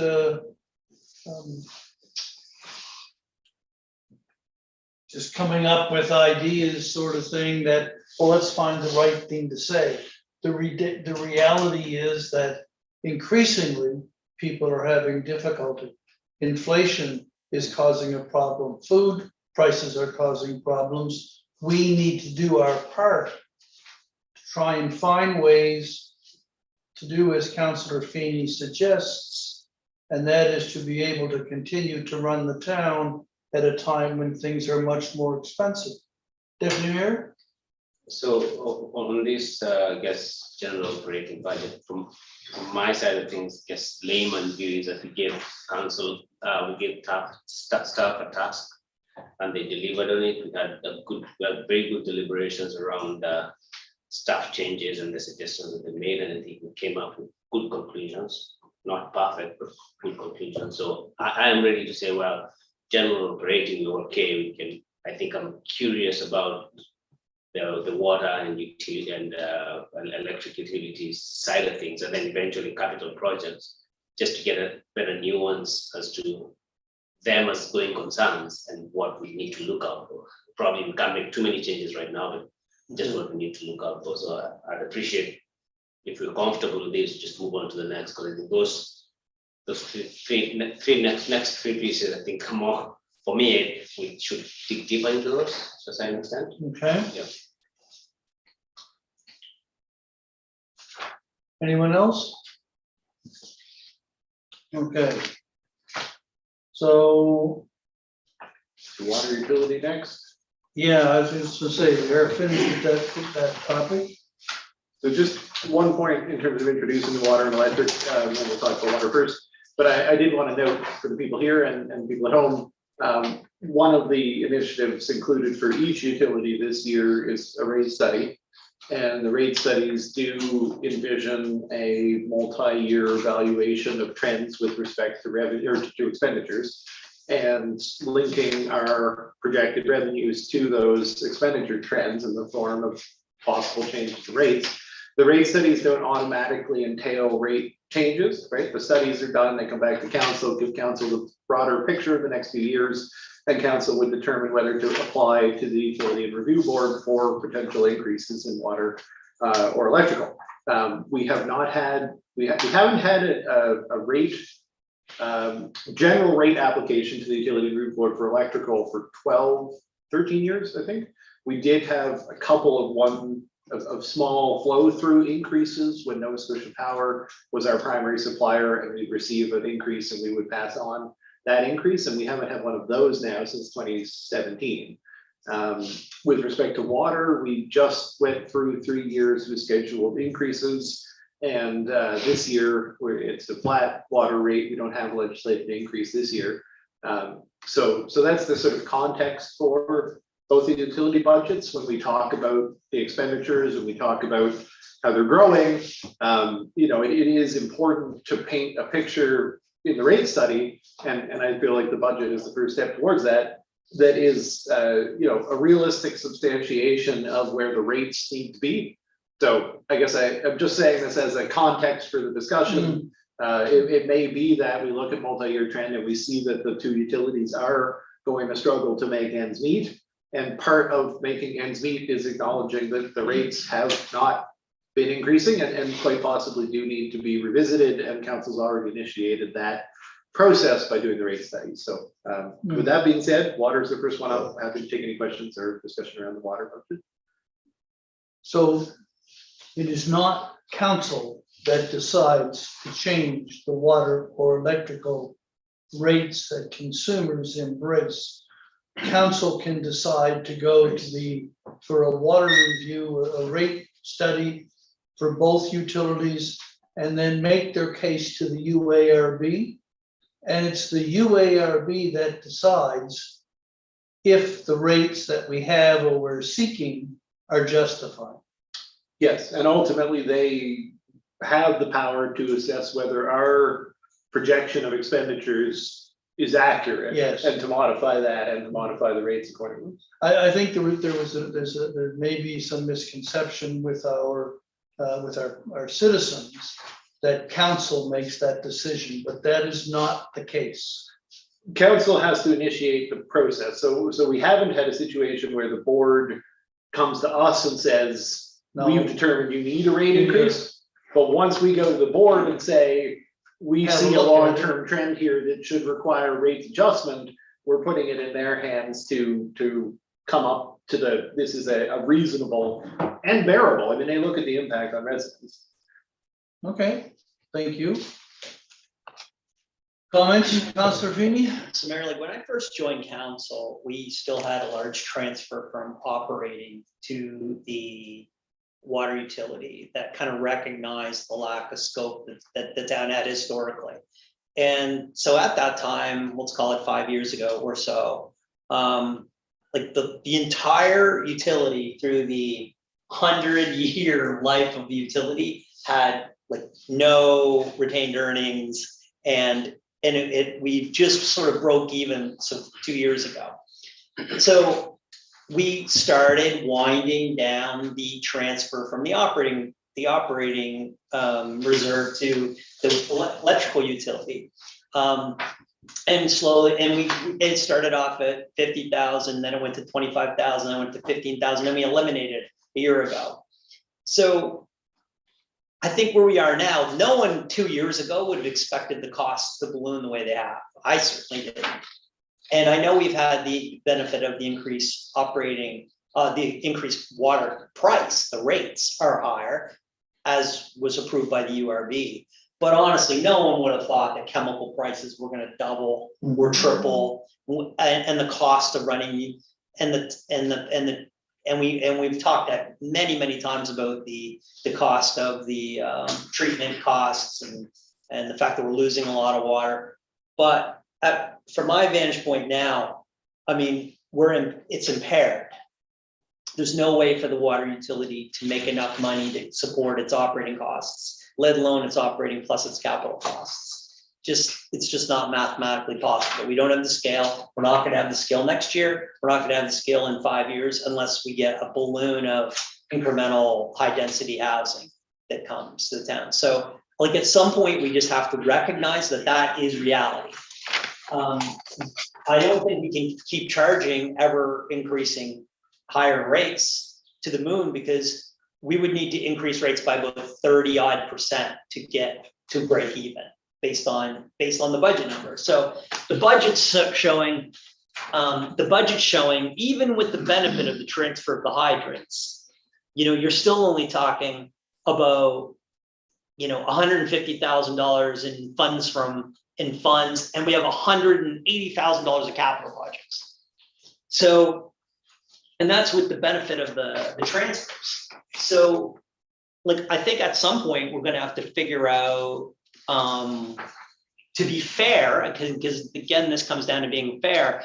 Do we, and it's not going to happen this year. I take Dylan's point about we can't probably get at this, but I think going forward, like we might be back in the transfer over to the water utility from town operating. We might need to do that again. So I know we're not doing it in this budget, but I mean, on the other hand, this budget is hemorrhaging negative cash flow for the utility. And so maybe we can do that because we have an operating reserve, we have a capital reserve we can continue to draw upon one more year. Not sure what that is, actually, with the capital reserve, page 13, or not sure what it is in the rest of your deck. Page 15, pardon me. First budget, right? Water reserve, water depreciation, and so, like, I don't know, we got $228,000, so maybe we can get through another year, maybe we can get through 2 years, but inevitably we will drain all those reserves because there's not enough money coming in from the sale of water to pay for the water utility. It's just math. So anyway, other than us kind of saying, yeah, we all are on the same page and we all understand that, And then knowing that we'll have to put an action plan in place, and maybe we'll have to do that. Maybe we'll have to next year. Because the revenue, we only have a few streams of revenue, and there's not enough money coming from the water bills to pay for the provisioning of water. So Yeah. what are we gonna do? There's only one other choice, and that's to take money from the tax rate and transfer it over in the short term. And so maybe we'll have to do that next year, and we'll have to think about that. So I think within, how that would relate to the rate study process is when we did it last time, there were projections saying if we did all the big capital stuff, all the, we know that the lines through town are mostly from 1949, and we're talking about, $12 million over some amount of time to replace all of them. Clearly, to Joe, to your point, like the utility can't afford to do that. Right. And if we were going to borrow and put the principal payments on the utility, there's no way that the utility is going to be able to pay those. So I think that the question will become, the rate study automatically assumes that the utility will pay those. And then we'll see what that would translate into for a rate increase. And the solution, if that rate increase is not palatable, would be for council to simply say, the water portion of those projects is going to come from the town and not the utility. So because it's capital, that's the trigger, because operating within the utility is more sustainable. I think it'd be a question of just simply saying for those projects, the town is gonna have to pick up whatever the total capital costs associated with those projects on behalf of the utility. And whether we continue to track that, and that is money that the utility ostensibly owes to the town, or whether that is just a contribution that the town is making. But I think that's how the rate study process would basically would be able to toggle on and off. Is the rate going to need to put aside enough money to pay for the total cost associated with this, or is it not going to? And then we could see the projection for the next 3 years of whether those rates would need to reflect that. Sadly, they did when we last put them up. So that's the really sad part, is the only reason we've kept pace with operating cost increases is because we were creating buffer room to pay the principal interest payments associated with those projects. Projects didn't happen, other things came along and took up that room in the operating budget. And now there isn't any sustainable opportunity to cover those funds. This is a demographic issue, to Councilor Carver's earlier point around recreation. It's like, if we want to have all the houses in town filled with individuals, or maybe a couple, but a family of 4 or 5 running their washing machine all day long, doing like, if you talk about we're already, I think, have the highest water rates in the province. Like maybe we can, like there's an affordability issue that we inevitably get to. So we're not going to solve that today, but it's I think we're going to have some really tough discussions around how we're going to balance this out so that everybody can afford to live here, and we are going to have cross subsidization in the short term. Anyway, I think we're gonna get to the point where the amount of money we asked out of ICIP to do the water line fixes, the increases in costs of the water line is going to be greater than if we had gotten the ICIP money. Right? Yeah, there's a dimension there that says the province actually has to be part of the solution. Like, oh yeah, if we look at, the notion of splitting funding across the 3 levels, and it's always historically been the way that these major projects are approached. We look at how the infrastructure deficit is growing. Most towns are facing a similar challenge. The depreciation of the water, wastewater infrastructure is not limited to Mahone Bay by any means.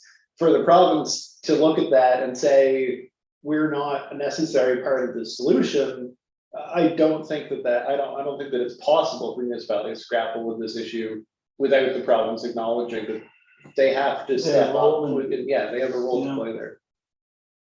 Councilor Carver, did you have a comment? What kind of increase in water usage and water income might we anticipate from the long-term care facility once it's in operation with its increased population? Yeah, I'm sure there will be an increase. I think any modeling of that would require the consultants in the rate study process who have not.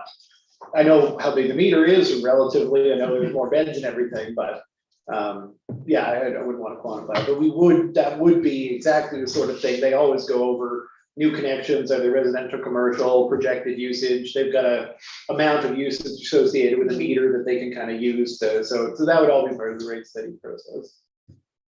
Sir. So from a a presentation perspective so I can fully understand everything that Joe has said.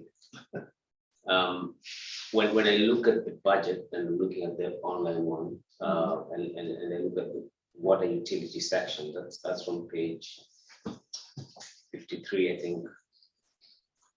Going forward, I'm trying to trace that injection of revenue that you mentioned, 180?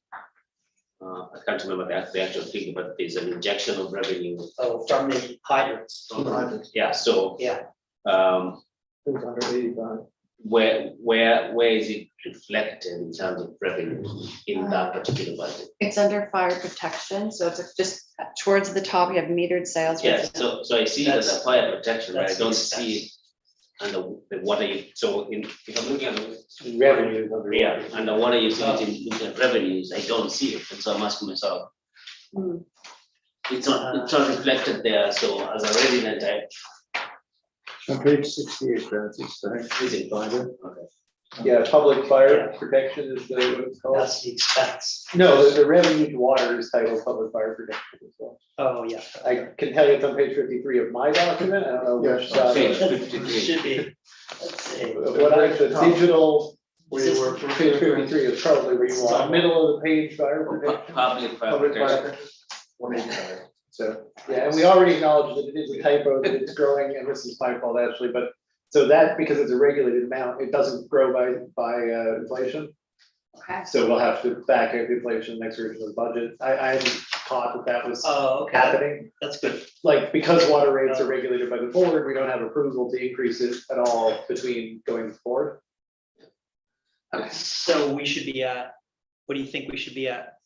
The 183? Yeah, I'm assuming the 183 was that was. Or 180, whatever. One I of those think the numbers. 183 was reflected last year. I don't know why the actual said 180, but sometimes that is Okay. just one tiny bit that was shaved off at the beginning or end of the year. For some reason, it was on the prior year, or, you know, So. it shouldn't be changing anymore because our rates were only approved for last year. So that's helpful, just in terms of trying to understand the budgets from a layman perspective, which better reflects the narrative we're having, so people can understand where this is coming from. And And it is important for anybody who wants to understand it, like that charge is as regulated by the board as the charge to any other customer. Yeah. Like the town is a customer of the utility, we're buying service for fire protection. And therefore the board rules on what that should cost. And so that's been determined for, Yeah. it was 2021 was the last year in question. so with all that, the revenue are depicted and the operating expenses are depicted on page 59. Is it 59? That's the bottom line. I believe. Yeah, that's the bottom line of Revenue. operation. We're showing we have an operating surplus of 150. So as a layperson, Yeah. I'm sort of asking the question, But- so But we have 180,000 of CapEx. so the question if I'm doing budgets in my house, why do we need all that injection so that we can reflect the surplus? Yeah, because there's a significant amount of money going in capital, Mhm. which takes all the surplus, plus a bunch. And debt payments Yeah, and debt. interest payments. Like it's, And the way that the Right. board regulates it, like, it's necessary to separate operational and capital, but they actually, the capital was included in what brought them to the setting of that rate. So it took into account that there would be money that would have to come off for capital. plus long-term debt servicing. Yeah. You're right. So we've got that operating surplus, but then we have to pay for the $65,000 of debt payments and then the interest. And by the time you get down to it, you're looking at a cash flow loss of a pretty good, healthy number, over 100 grand.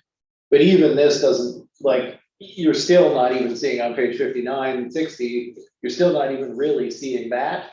Because Joe is also referencing that there are capital expenditures that are funded from reserve that are not here. And so the impact of the net of that on the reserve is where I think you're seeing the trend that you're seeing. You also have to include that, because we're not doing capital at a revenue on the water utility. that is over and above this is being funded from the reserve. So that's where we're taking the hit to the sustainability year over year. This presents a balanced budget for water, but it doesn't take into account that reserves are being depleted by capital spending that's going on. That's reflected on the balance of reserve sheet much earlier in the document. Yeah. I think you're right, Deputy Mayor, though, like it's a format challenge for council or community. Yeah. Because, you know, when I'm looking at it, I'm taking, you know, pieces from all and pulling together one P and L like you'd expect to see in like the real world. Yeah. The non-government world. And when you do that, it kind of can lead you to a big gulp. Oops, like, you know, when you. And I think at some point we need to reflect that reality. If we really want to adequately communicate the budget and how we're doing things, because right now. You'll see it in the audited statements, right? Yeah. That's the way the audited statements. And the rate study. And the We'll rate see it in study. the rate too. study as Yeah, well. yeah, it's just the challenge of the budget document, but it's gonna look pretty tough, like the audited financial statements are gonna. It's a great service, everybody loves water, it's just, my God, it's expensive to provide it. Yeah. Just out of curiosity, what would the rent for a line East Link be on water? I see it on telephone poles, that's it. It's for the scat. The SCADA system. System, whatever that's called. Oh, Because it's an expenditure, not a revenue, right? Okay, this is revenue. Oh, that's the utility pole. Probably. But in the water, where the 5G thing for your phone is, in the back of the water reservoir, they pay rent. They pay us. They pay us rent. Well, And I think they- that would go underwater, not They under pay it to the water. electrical. utility. Yeah, that's. Okay, yeah, I knew that was there. Electric pull attachment. I guess we use a pole and we go to electrical. Deputy Mayor. In the maintenance of plants, we sort of have $10,000 increase from actuals. And I was wondering whether that's justified or we just putting buffers for expenses. I mean, mostly this is the distribution mains is where we didn't spend what we said, that's 8,000 of the 10,000. Yeah. The reason we left that high and the reason it was higher budgeted from the prior year as well is because we meant to do more work chasing down leaks, which is coming on, that's where that's coming down. And last year, due to turnover of staff, we didn't get as much done as we planned. So we still do mean to do more as far as that goes, like the distribution mains do need more attention to them.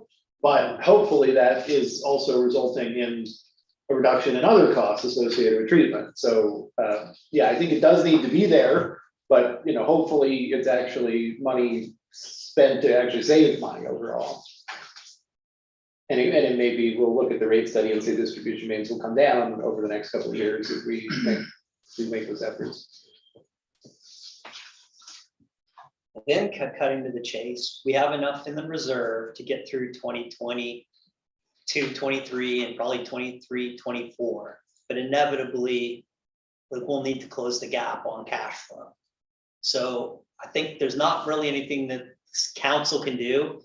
We're really just gonna need to grow out of the problem and hopefully people keep building houses, and we can hopefully keep providing services, and hopefully the new long-term care facility, people take long showers, and hopefully we'll grow.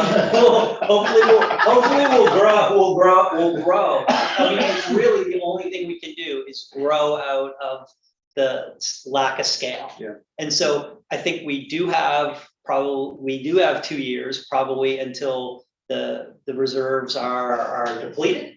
But we had no reserves 3 years ago. So I'm not saying things are all roses and sunshine, but it's not really that different from where we've been historically. The water utility's always been merged. Because like you said, the challenge So- scale, the challenge is just scale, to so- deliver this service on this scale is more costly than anywhere else because we're one of the smallest units in Nova Scotia. And hopefully, maybe we get less commodity pain for some of the commodities we're buying for the treatment. Maybe prices go down. I'm out of my depth, but we'll see. Maybe MODL wants to do a strategic extension into Blockhouse and get a bunch of volume there. Mm. So, I mean, we could serve Blockhouse There very you go, good. yeah. Is it possible to do sort of an analysis of, if you look at an average household, how many households would need to increase into our utility to get to a break even kind of? We've had a bit of that analysis within asset management, and certainly when we get to like a final asset management plan for water, Yeah. that's where I would expect that to be reflected. Yeah, The reason I'm asking about that is because I think, we've said technically like 1,500 population, but there's probably better ways to articulate that. yeah, it would help us, so when you think about a strategic goal of growth, right? And growth where, having conversations about how do we make investments that can stir that growth in particular places. I mean, I think for me right now, it's disappointing that the Masonic Hall, that it is not coming online as soon as. I mean, that's exactly the sense. There's already a water line, Mhm. multi-unit there, Yeah. like a big difference, yeah. And so having a number might be very helpful when you're having that narrative in the community around, well, not the right place to build a huge apartment unit. No, it is the right place, and this is why it's the right place, and the numbers sort of are there for us to support things like that. And when you talk about water consumption, and you talk about the long-term care facility, in addition to the incremental usage of water, because we're doubling the number of resident rooms, we're also expecting or looking for accommodations for 50+ people who will be staffing the new long-term care facility. And each one of them in turn, a lot of them are single, I understand, but there are some families that would be adding to that consumption of water as well. I think, Deputy Mayor, like on the back of a napkin, like without having intense due diligence. Like this is not a catastrophic problem, it's just a problem. Like it's not a problem that $125,000 a year would take care of. So as we looked at with the Cleveland property, we know we're going to receive on average between $850 and $1,000 a year per household average. So 100, let's call it 100 houses, 100 units. If you had 100 units, that would go a long, long way to resolving this problem. It would probably resolve it, be my guess. So it's not like impossible, but And that's where I think, when You we know. said ballpark, if the town's population was 1,500 and, we assume that a lot of that accrues to places Oh, where yeah. there are water utilities, that would probably be, so it's just how do we quantify it? then we'd be lowering rates probably based on URV. But anyway. It's all So all my. that being said, we've already got the rate study in there and there isn't much else we can do this year, so. Okay. Anything else on the water utility? CAO, I think to his last statement, we're going for the water rate study, and that really is probably the least, or what we can do for this year. Do you need a motion for this project as a standalone or? No, I mean, Ashley's just gonna, I think Ashley's gonna bring all of them back as an updated As part tab, of the budget. but we know that we're not gonna spend much time, we were good with this one. So. Okay. Gotcha. And next is electrical utility. So I guess I'll preface it the same way, again, this is a discussion about how we present our year-over-year expenditures in consideration of the revenue side, which is borne by rates, by our consumer. We can probably talk, and I think there's an appetite to talk about whether those expenditures are an accurate reflection of costs in the current year. But ultimately, we're going to do a rate study and go to the board, and the argument to the board, if we're talking about rates, is that we've painted a realistic picture of our expenditures, and they're going to have to also assess that we've done that. This is point where we should be going on camera. I guess it's just down to, are there any comments and questions about the electric utility that people feel are appropriate to have in open session, or should we get into closed session? I have a few things I want to say through the report. In closed session. I'm wondering, Mayor, on so it's 10 after 12. I'm wondering do we want to get into the electrical utility now, or are we better off dealing with with the In order to other? keep the closed the session spe- at the end. We could keep this, deal with the special with item 4 or item 4. If you want to keep the closed. And session that at would end of the move meeting, it the, makes more move sense. the in-camera to the, And, last item. and or come to the conclusion that we just need to talk with the utility Monday night or Tuesday night or Wednesday night or at some other time. I actually think the utility is going to require like at least a solid hour of conversation. I think it makes sense to go to 2.4 first if people would be willing. okay. Councillor Trevor. Before we do that, I have a note here about the auditor costs and how the allocations are, the percentage allocations. So 50% goes to the town, 20% goes to water, and 30 goes to the electric utility. So is that the standard percentage of all costs that are being allocated to the utilities? Relatively, not necessarily, yeah, for a lot of things, that is a standard percentage if we're dividing it between them, but a lot of their expenses are specific to the Specific utility. ones, okay, the more general ones. Mhm. I guess, but I'm wondering whether any of those allocations can be, the percentages could be altered, tweaked in some way to help out the general cash flow. I'm just throwing that out there. Moves the problem around. Well, that was kind of Joe's point earlier about like, who are we working for when we make those decisions? Yeah. Because, the electrical ratepayers bearing a higher percentage of it, if it's fair, and then the other point is we have to take whatever we decide as a board. So in the past, the board has looked at those percentage allocations and said that they were reasonable. Any changes, well, obviously the board will also again have to assess whether they are reasonable. Mhm. If we go for the board to look at rates, like the board is not just looking at our annual budget if we don't ask them to. But if we go to ask them, they're gonna absolutely dig into all of the formulas that are being used for allocation and question if they feel they're fair and put that up for the public and ask if the public feels it's fair, because they have a public process as well. I don't think there's an if. I think it's when, how quickly can we get to the board? Yeah, I think unlike in water, Yeah. I think we know for certain that the drivers for expenditure growth in electrical are going to require us to go to the board. Okay, so I guess. Okay, we are going back to 2.4, So capital projects and special operating. with respect to 2.4, I know we already earlier this meeting started into it. The discussion was about when are these things happening and what does that mean in terms of cash flow and reserve levels? And would there be a value in deferring any of these items? So I just sent around last night a version that is showing when in the year we're likely to incur the expenditures if we, if we proceeded as staff would expect with the approval of these items to the budget. So I don't know if people have the 15-page document, it just an excerpt from the budget document with a little bit of extra info.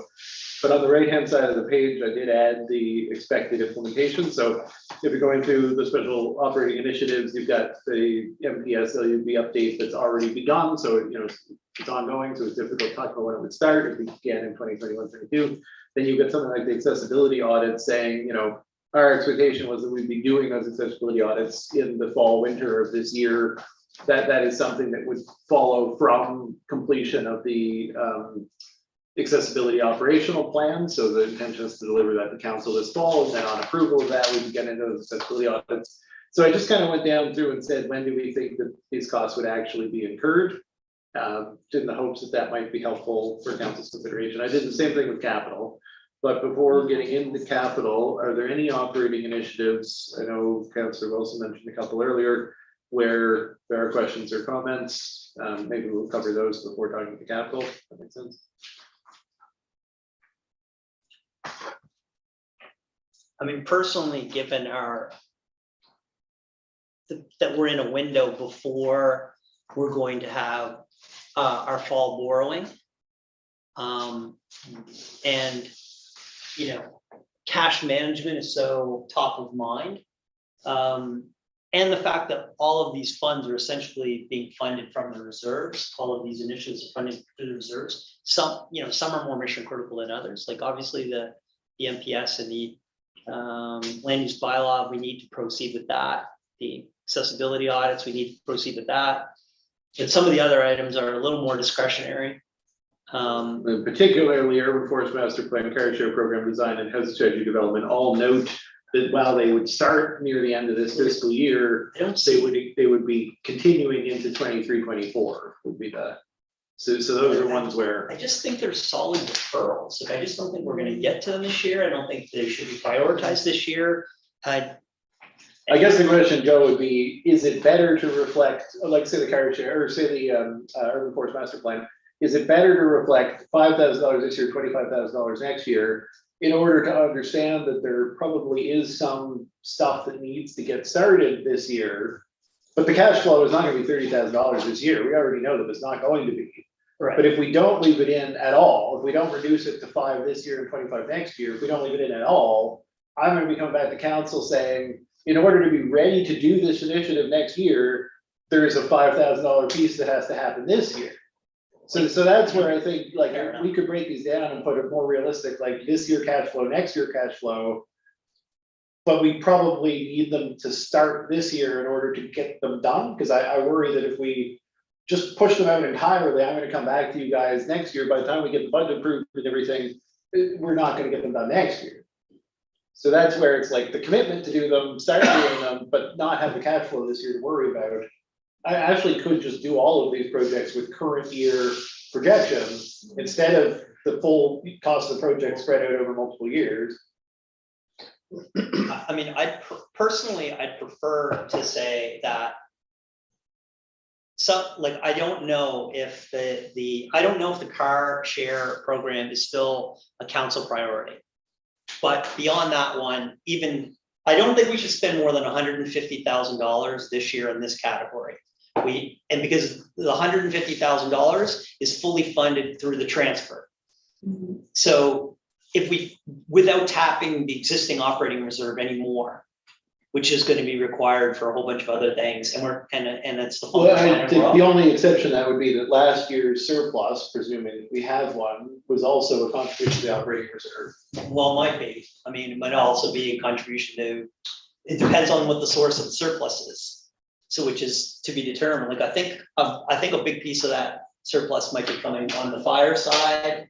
Like, there's a bunch of I don't know. I don't know if it's necessarily true that all of that cash surplus is all going to accrue to operating versus accrue to fire or something else. Fire is the only possibility. I think fire was a big number. It was like probably almost half that. Anyway. Yeah, fire is part of fire. Anyway, I take your point. All I'm saying is that if we can do more, because the sooner or later we have to say that we're not going to shrink the operating reserve anymore. So, like, let's just say that we'll spend the 150. Council's deliberated on that, fine, and the rest of them, so whatever we can spend within that budget, which is fully funding Main Street, and well, a whole bunch of things. We're funding $150,000 worth of stuff, and I think the whole budget was only 224, wasn't it? 224 actually, just the whole pool. Like, we're talking about deferring $75,000 worth of projects. Well, I mean, but even just today, we've added like 60,000. For what? What do we We added the initiative. Well, I guess it wasn't that much, but we added the initiatives under the divestiture of the fire hall, and we've added studies for a couple of different things. Yeah, the 40,000, the 11,700. So we've added a few of those things. And I think part of the challenge with that is that, like, so many of these are capital-like expenditures that are just not producing a tangible capital asset value for the town. So, engineering, design, well, I guess we can gas tax some of them, if that makes a difference, but. Well, there's a couple of questions, I think. One is, well, I guess we're sort of stuck with the MPS, but I mean, but these people have disappeared off the face of the earth, whether we're ever going to get that thing finished, is highly questionable in my mind. And when they do, if they ever do come back, we're going to send them right back again, because we know it's not going to be acceptable. So this could go on for years. I said about a year ago, we probably should, it isn't a session, but we probably should have just stopped the process then, because it wasn't really getting us anywhere, in my opinion. The one thing that jumps out at me though, and I have to say I'm a fan of it, but it's the Edgewater Main Street engineering project, which said another way is roundabout. And I know for sure that some councillors, one of them very close to it, are not in favor of doing that project at all. I don't know whether in general on council there is an appetite for it, despite the fact that the CAO is a traffic authority and wants to make that happen. But I think there are others there that we can just turf altogether because we don't want to do them in the first place. Or we can't afford to. Or we can't afford it. Well, we should, if that was the criteria, we should just turn the page. Because we really can't afford to do anything. Can I just say one thing about can't afford characters? Okay, I just, because we've got the public watching, so we talk about can't afford, our operating reserve balance has grown substantially over the last number of years, and a lot of that was surpluses, and a lot of those surpluses were council being prepared to undertake strategic initiatives that, like, if you do the strategic planning process, we come up with these things and then say, well, we can just do without these things. Like, you don't want to tie your hands to have that flexibility. That is some of what is council's job, to have that flexibility. So when we talk about things like the housing strategy, we say we're under no obligation to spend that money. And it's money we theoretically can't afford if it's not in general operating. But by having built up the reserve, we've given council the opportunity to act strategically in areas that are a priority of council. And I think it's important to note that, like, we can afford to do those things. That's why the reserves exist. The reserves are empty. The reserves are just IOUs. Well, you're just talking about from a cash flow, I mean, we can get into Yeah, that. that's I think what we I'm comment on talking- that, Yeah, but the point is, these are just numbers on a page. They're not, there's no money in the bank. And like, coming down to that point, we're talking about a decision that has to be reached by October 2nd, I believe is the deadline to enter the debenture. Right. So any expenditures happening in the fourth quarter of the year, which is what these projects would be, would not be able to happen if we have somehow failed to participate in the fall debenture. It's like, so I think if there's a concern about cash flow, the cash flow concern shouldn't be the thing that's pushing stuff out of the budget. Sure. We can simply just see that we've gone past that milestone. We've made it in. I want there to be a demonstration that council's cognizant of that issue. And we've taken deliberate action to understand that until we have the borrowing done in February, we couldn't fund these things even if we wanted to. So if everything goes well, we can add them to the list, but I don't think, given that it's already August, and we're not meeting in August, so let's call it September, that these projects are not going to be funded just based on the cadence of where we are in the calendar year. I do take your point, Dylan, and I agree with that. The idea that on some of the items, you need to have the seed funding, like the first 5,000 of a $30,000 item, fair enough. But I think now, today's the day. Like, today's the day we make these decisions. I don't think we should fund a budget that we know we don't have cash to fund, unless a whole bunch of things that we hope for are going to come true, but we don't know they're going to come true, and we won't know it for another couple months. Like, that worries me. I'm quite worried about that, about where we'll be. So. okay. Deputy Mayor? Yeah, that's the clarification I wanted to have. So I'm not as worried as you are, because I don't think that the issue is you're concerned if we don't get financing that we're supposed to get. For the fire station. Yeah, we've already talked about what we need to do to get that done. So in my sense, we've resolved that.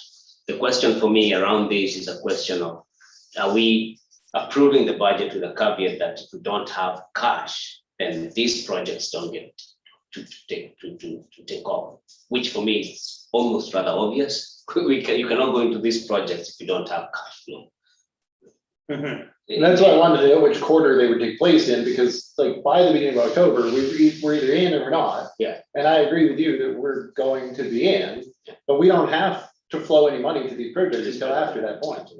So I'll be reticent to just say let's slash because we want to slash, but there are projects that we, in many ways, we've committed to and said in the past, these are things that are important to us, and now it's sort of wanting to to relitigate that particular decision you made in the past and sort of say, well, these are not important. That approach I don't think really helps us, because I think we already made decisions on these projects, and that's why we came to the table. But I think two things have changed. Okay, Councillor Carver's been trying to get in. Well, there's two levels of conversation going on.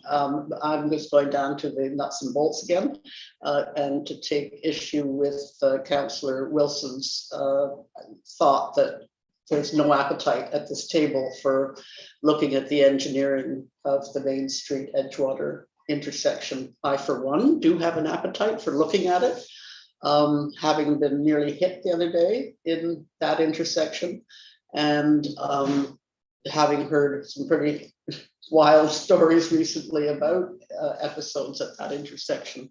So I think it is important to at least have a study to see what could be done there. So,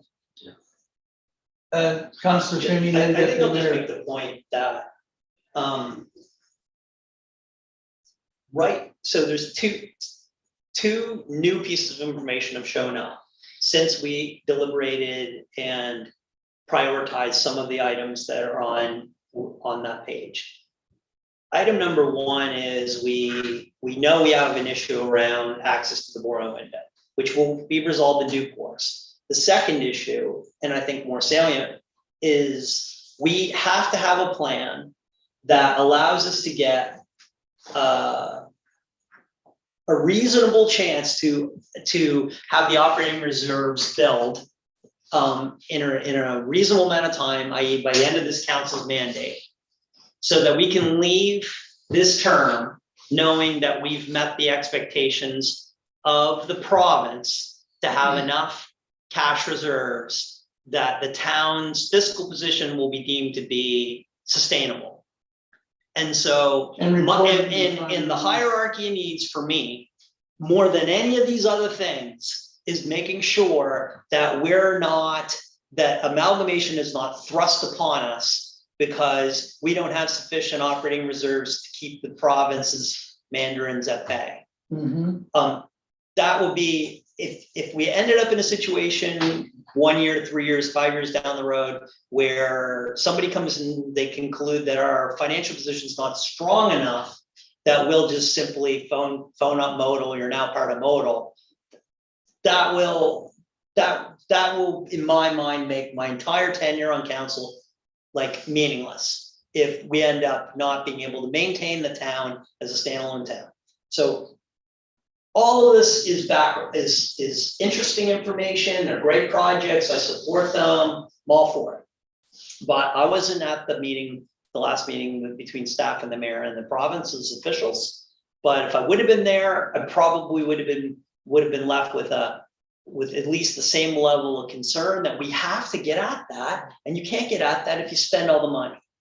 So in October or November, after we have the borrowing issues resolved and we have the funds fully allocated back to the reserves, and we know we're running an operating surpluses, peace out. Like car driving, roundabout, all for it. But right now, seriously, like, this is not a time where we can just simply say, well, we'll just add it to the list. Like I will cut all this. I will cut everything until we know we know we have the money to spend it. And we have that's where I am. Defer it to next fiscal year. Or whenever we meet the other two criteria. I think that things have changed. A new deliverable has been thrust upon us. I agree with the deputy mayor's assertion, whether it was public or through emails the other day. I agree with you wholeheartedly. I don't think it's reasonable a little town should have to have 6 months of operating reserves. That's a crazy amount of money for us to, but that's not, we're not making the rules. We're just following the direction. So the idea that we're going to take $1 million and put it in a fund that we're only going to be able to access the income from is, boy, oh boy, that's a lot of money to just have sitting there not being used for projects. But if that's what they want. Deputy Mayor. Then Mr. Hyde, then Mr. Councillor Wilson. I think in many ways, not that I disagree with you on us being in a good fiscal condition.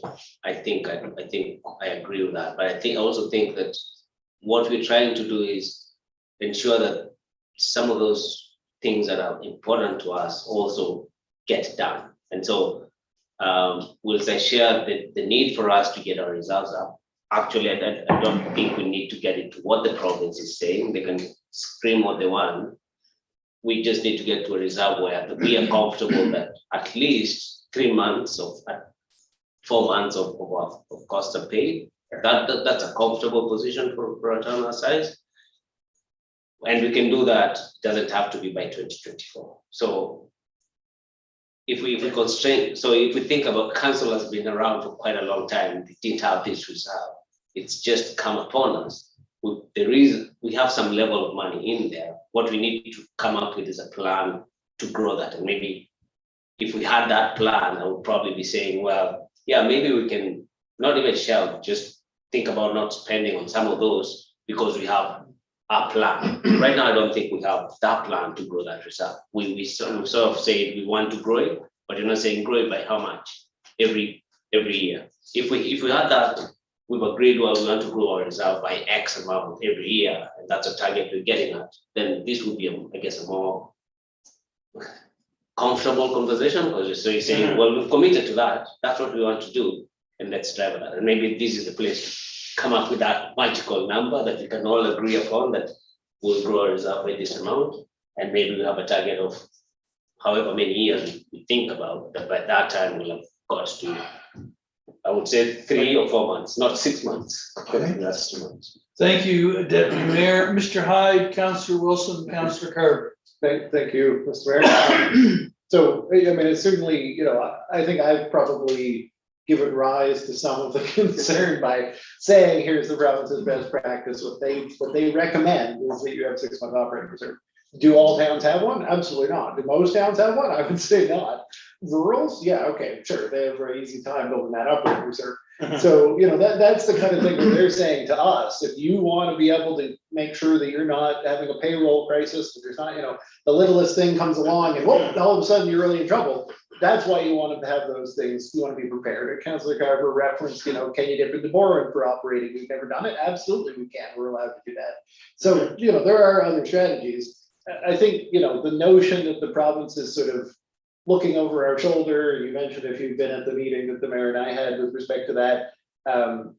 Mahone Bay is not, I would say, even in the top 10 towns on the watch list from the province's perspective. We're not in that position. Like we're really not. And if you look at the extent of our operations, the extent of our ambitions as a community and how we're viewed by the province, that's not an issue. We have a reporting problem right now. And even in that conversation, it was emphasized to the mayor and I that we would, if there was a crisis of being able to participate in the debenture issue, even notwithstanding some lingering problem with our audit reporting, the province understands the significance of the town of having previously approved a TBR for this fire station, told us we'd be allowed to borrow. We've now done the project and we need to borrow. And they're not going to leave us hanging for that.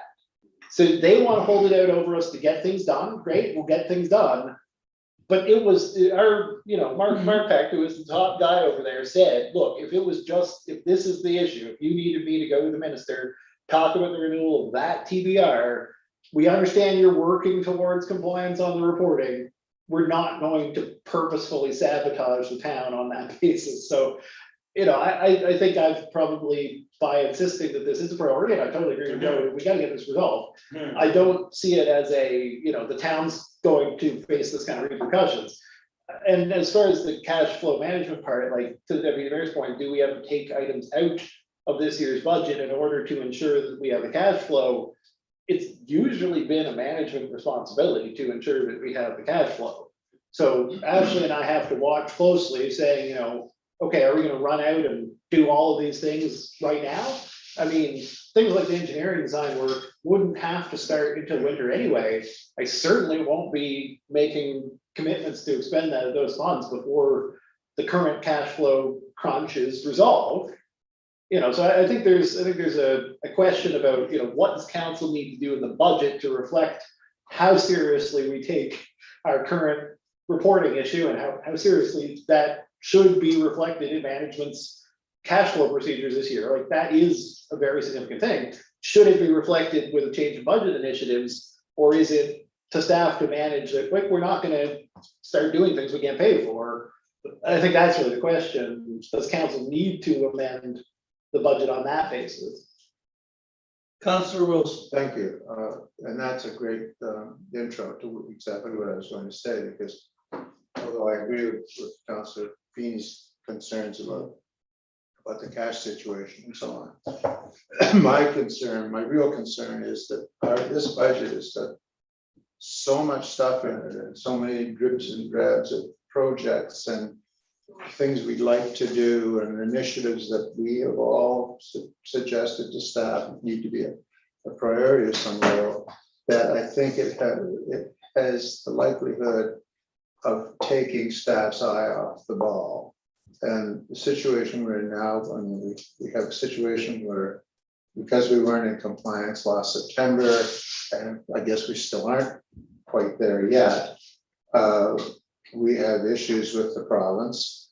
And I think that staffs, and especially since Ashley is new and doing, as far as I know, a great job, we need to spend the next 8 months or so consolidating our position and getting us back into a situation where we know that we look at a number, it's a real number, and there's money there. And when we look at a balance sheet, it's a real balance sheet, and we can see our FR, what those things are called, FRIs. Advantage indicator report. That tells us how our little house looks like, compared to others. And I don't want to muddy the water with a whole bunch of other stuff that are things that are nice to do, but can wait. Okay, thank you. Councillor Carver and then Deputy Mayor. Yes, I like the idea of what's time sensitive, what's really important to do now in terms of setting priorities, what's critical to do now. I certainly don't object to the idea of holding tight for a period of time till we consolidate. And I like the deputy mayor's idea of aiming for 3 months rather than 6 months. But I just want to clarify again that we have been told by our municipal advisor, as I said in my email last night, that, because this question has come up, are we obligated to keep 6 months in reserves? And the answer was, from the municipal advisor at that time, and I think the mayor was there when this was said, the municipality would have the option of having that 6 months reserves or in the equal amount in borrowing power. So that, in my way of thinking, I was thinking that once we have our borrowing situation cleared up in the fall, that wherever the leeway is in there could help us with our target for the operating reserves. Is that too simple thinking? Should I? No, go ahead. Go ahead. Yeah. It's a best practice, like having the operating reserve is a best practice. Under the MGA, every municipality is authorized to borrow up to half of the prior tax revenue for operating. So basically, we've got 6 months. If we look at it that way, we can go and establish the ability to borrow that. Is that held up right now? It is held up right now, not by the province's authorization. Humorously, it's held up by the fact that the bank would need to confirm last year's audited revenue in order to tell us what half of that amount would be. So that still requires the statements to be finalized. So it's not being held up by the province, but it's being held up by the fact that we can't prove what our last year's revenues would be. Underscores the importance of that But as documentation. a, best practice versus borrowing for operating, we don't want to be in a position where we dip into borrowing for operating. So it's not exactly the same thing. It's No, just- but it could be an argument for aiming at for a shorter amount or a smaller amount, the 3 months rather than 6. But Deputy Mayor. We're not in that. Well, sorry. Katie will go next. I mean, not to belabor the point, but I think one of the things that I'm proud of being on council is that we're a pretty ambitious council in the things that we look at. Otherwise, then if it's just the nuts and bolts of council, that would be pretty boring for me. So if our concern is the focus of staff, then I think there can be other tools we can use to ensure that staff really are keeping their eye on the ball, so to speak, on where we need to be in terms of projects. But I think that one of the reasons why, for instance, like the shoreline project has come up is because it was dreamed about, it was put somewhere, and somehow it has come to fruition in some way, shape, or form. We're not even funding a lot of it, but if it wasn't somewhere where a community can be able to pick it up on, then it won't happen. Now, the things we've talked about that I think we're thinking about whether we pull them out or not, they're not just nice to do, they're important to do stuff. And so I would want us to have that lens and maybe use other mechanisms to make sure that we stay on the ball. From a cash flow perspective, for me, it's a purely Dylan problem. Fair enough. Fair enough. We've hired competent staff to ensure that we are above water, and I think we need to trust that they can be able to deliver on that. And I don't feel a concern that we will someday wake up and Dylan will be telling us, well, we don't have money, we're bankrupt, we need to do ABC. If we get to that point, then I think from my perspective, Dylan will be having a totally different conversation about your capability to lead your portfolio. So I think in many ways, I'm sort of saying we can choose to remove some of these things, but we've been given some sort of guidance, and we gave staff guidance as to the things we want to achieve through our strategic plan that have been included in this budget. Maybe we just need to trust that we will get to where we need to be, knowing that I don't feel like we've over leveraged ourselves. I don't feel that that's the case right here. If we're thinking of starting to build the public works garage now, then I'd be saying, well, hold on, I don't think we are there yet as a council. So maybe I'm being too simplistic about it, but that's, I guess, where I was right now. Mayor, I guess to Deputy Mayor's point, so are we over leveraged on special projects? So we're enjoying, based on the budget, we're going to receive around $2.2 million of revenue from the tax base. And that tax base and all that money is just supporting the operations of the town. It's not funding any capital, it's not funding any fire, and it's just funding operations. So then above and beyond the core budget, which we've already talked about and said we're okay with that, we're funding a further $250,000, which is 10% of the operating budget. So how are we funding it? Well, we're funding it by taking money out of the capital reserve, propping up the operating reserve, and taking money out of the operating reserve to fund the $250,000. If we didn't have any operating reserve and we made a decision not to make the transfer, because remember last year was going to be a one-time thing. Well, now it's like a two-time thing. Like if we keep, like the point is like we would need to fund this level of spending on an annual basis, because next year there'll be another $250,000 of special projects, and the year after that'll be another $250,000 of special projects. We would need to raise taxes by 10%, the tax rate by 10%. Are we okay with doing that? I understand the point about this year is unusual, and look at these projects. These projects are really important this year, but there'll be another group of special projects next year, and the year after that there'll be a different group. We can't afford to run a $250,000 special projects pool every year. Is the only point I'm making. So if at this moment in time, based on I take the Deputy Mayor's vernacular, like the ambitious agenda of the town, like I can get my head around that on a one-year basis.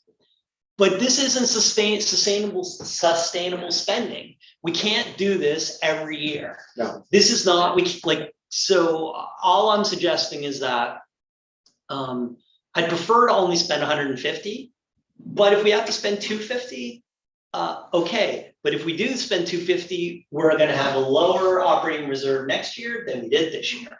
And that's the exact polar opposite of what our strategy is, based on the province's direction and our kind of our aspirations to get there. So somehow, some way, the dots need to get connected. Personally, I think we've done as much as we can do on the revenue side. We've had a huge increase of assessment. We're enjoying a lot higher receipts. I don't know, the Councilor Wilson mentioned the receipts. I think our receipts are up, they're up 200 grand. We've had a 10% increase of receipts. We spent all of that and we're spending reserve. So, I mean, okay, so next year we'll get another 10% increase. Assessments will go up again. We'll get the full weight of the senior citizens complex of the long-term care. We'll get another, well, we can't spend all of that. Like sooner or later, we have to kind of live within our box. And I think we're at the limit. Like we can't do any more. And I think there's a bunch of infrastructure. So I guess all I'm suggesting is, this isn't a hill to die on for one calendar year, but I don't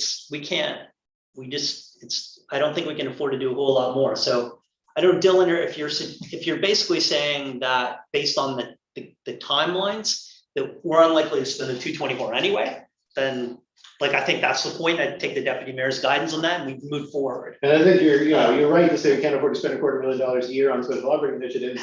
And I think what we're talking about is actually, there was one, I mean, we've added a couple, but there was basically one package for this council's term.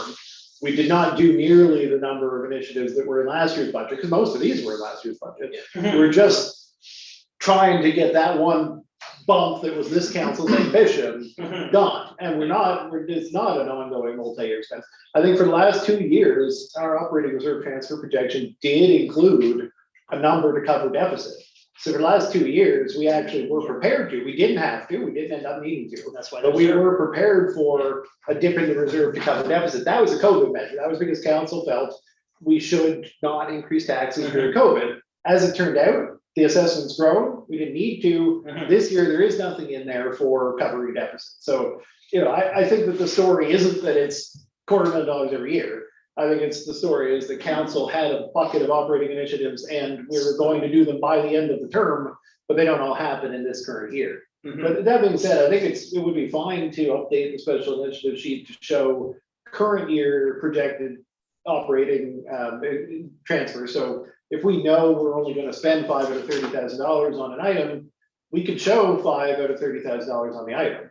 Right? The reason we put it all in there was more so that you would understand that if we didn't do all of it, then next year it was there, it was actually accommodatable within the reserve balance because we already started with the assumption that we'd spend all of it the first time. So, that's really just like, we don't want to be deceitful and say, we're not committed to the other 25,000, because if we start one of those initiatives, we are committed to spending that money next year. So that's really just the choice of how it's presented. It is an unrealistically high number for transfer from operating reserve. And in the past, we've never done it. Every year, we haven't done what was projected, right? And we know that.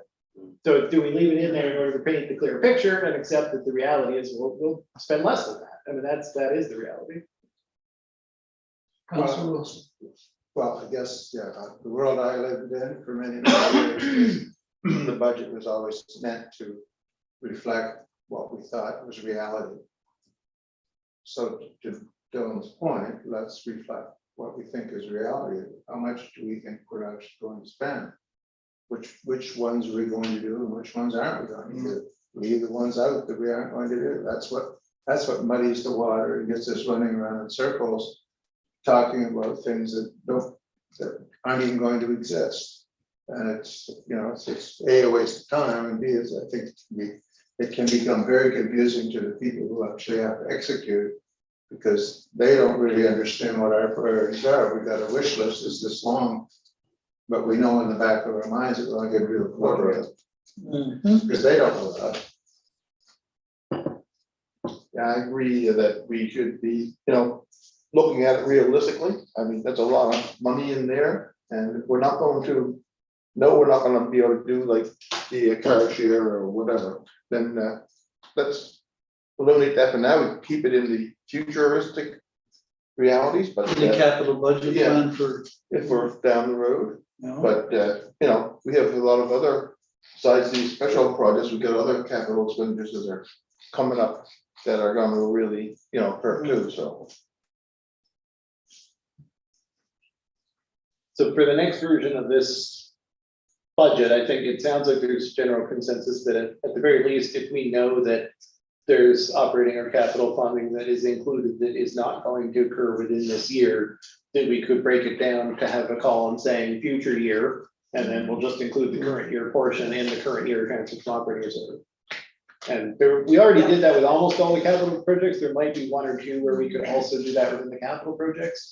We tried to do, because it has a 10-year plan, we try to break it down there, whereas the operating has not been approached that way. But that's something we can do for the next version. Yeah, for sure. Deputy Mayor. Yeah, I'm glad that, I guess the direction the conversation is going, reflecting reality. I think I want to bring up something that was mentioned in person that I think maybe we need to resolve. Is a question about the engineering study or whatever needs to be done with the intersection. I can't remember the motion and what was, The motion previously was to refer it to budget. okay. So now it's here. We have the same conversation again where I recommend it and you guys talk about whether we should actually do it. Councillor Wilson. If I may, sorry, are you? No, let me just finish. Yeah, please. Okay, I then we were think- talking the same. In thinking about it, if this is the right place to discuss it, I think I don't know if this is the way of things to go, but in reference to just what I was talking about, us studying something for the sake of studying it rather than doing something. Will it be possible to actually, we know that because we want to keep the cenotaph their concerns about that. We know probably a roundabout would be the best solution to keeping that in place, rather than studying. Can we just do an engineering to design a roundabout there simply, rather than spend Yeah, money to study this, and then? this says study and design options, so this would get us a proposed design as well, yeah. That's what the, Yeah. I thought. that They was still the have to purpose. study flows of traffic and pedestrians in order to substantiate the design, and we gotta get a legal survey of the area so that we can talk about what would fit and, you know. Yeah. Yeah, And then after we spent the money, we'll talk to the public. Councillor Wilson. Yes, I just wanted to clarify. Yes, back in the day, there was this proposal to send the budget. And I happen to be in favor of doing that engineering design as opposed to what Councilor Finger, Councilor Carver just said a few minutes ago. I know that Councilor Feeney expressed, I would say, semi-vehement opposition. Not to the traffic circle, just to the moving the cenotaph. If you can combine those two, everybody's a winner. But I do think we do need to do this, despite the fact that it's gonna ruin my morning entertainment, which is in the summer. to sit and watch the chaos. So, but given the fact that it's gonna take several years to get it organized, I'm probably okay. Councillor Carver, did you wish to comment? Actually, I was listening to Councillor Wilson, was wondering whether, and Councillor Feeney's knowing the feeling about this, the cenotaph, whether that can be a specification in the, if we go to the request for a design, whether we can specify that we want to design with the cenotaph where it is. we let the engineers look at that, but I mean, one of the considerations will be, are there any designs that can keep the cenotaph where it is and still achieve other objectives for that? End of the Well, day. I think from my perspective, the design should have that, otherwise it's a non-starter. I'm sorry, I didn't- The design should include the cenotaph being kept there, In the otherwise, same location? yeah, otherwise in this community, it's a non-starter. I mean, when we're saying the cenotaph in the center of town versus the cenotaph in its exact current location, it's like, yeah, if the engineers say move it 10 yards here, move it 5 yards there, 4 yards there, it's like, Well, CBCL's cheap recommendation they already gave us was move it a little bit and tee out the intersection. You just got a T intersection, then you got to send it half off to the That's side. all, that's, And that's bound to be one of the presented options. Yeah. Because this is the simplest thing you could do. And I thought there was a position to actually just moving it from where it is. Well, there was Even- when we even talked as- about CBCL's recommendation. but I think it's, I think the moving it at the time, Deputy Mayor, was more about picking it up and moving it to the front of the three churches versus simply re-engineering the entire footprint and then, but still the core focal point would be the cenotaph in the center of town. Anyway, the engineers, I'm all for the investment to do the work. I think the Deputy Mayor's, I mean, the CAO has spoken about the virtues of doing the study, so reasonable people will come to the same conclusion, I think. Okay, Councillor Kerr, May I go down one more salvo?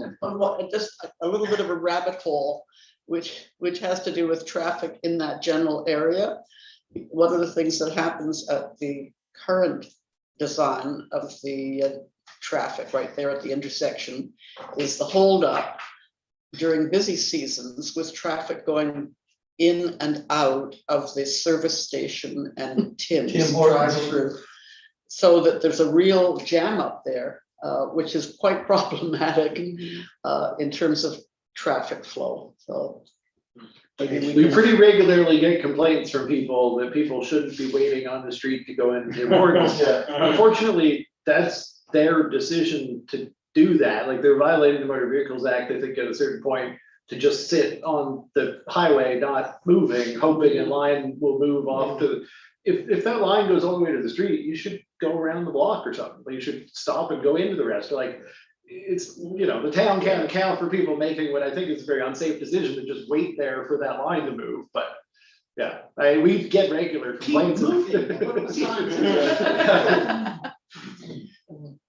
The one thing we could do is physically impede people cutting around the line by going into the parking areas. And there has been some consideration about whether that is enough of a hazard, because people do swing into those parking areas. And if somebody's walking, it could be a hazard. But anyway, those sort of things will be taken into account by looking at the intersection, I think, just because everything pushes back on each of the approaches.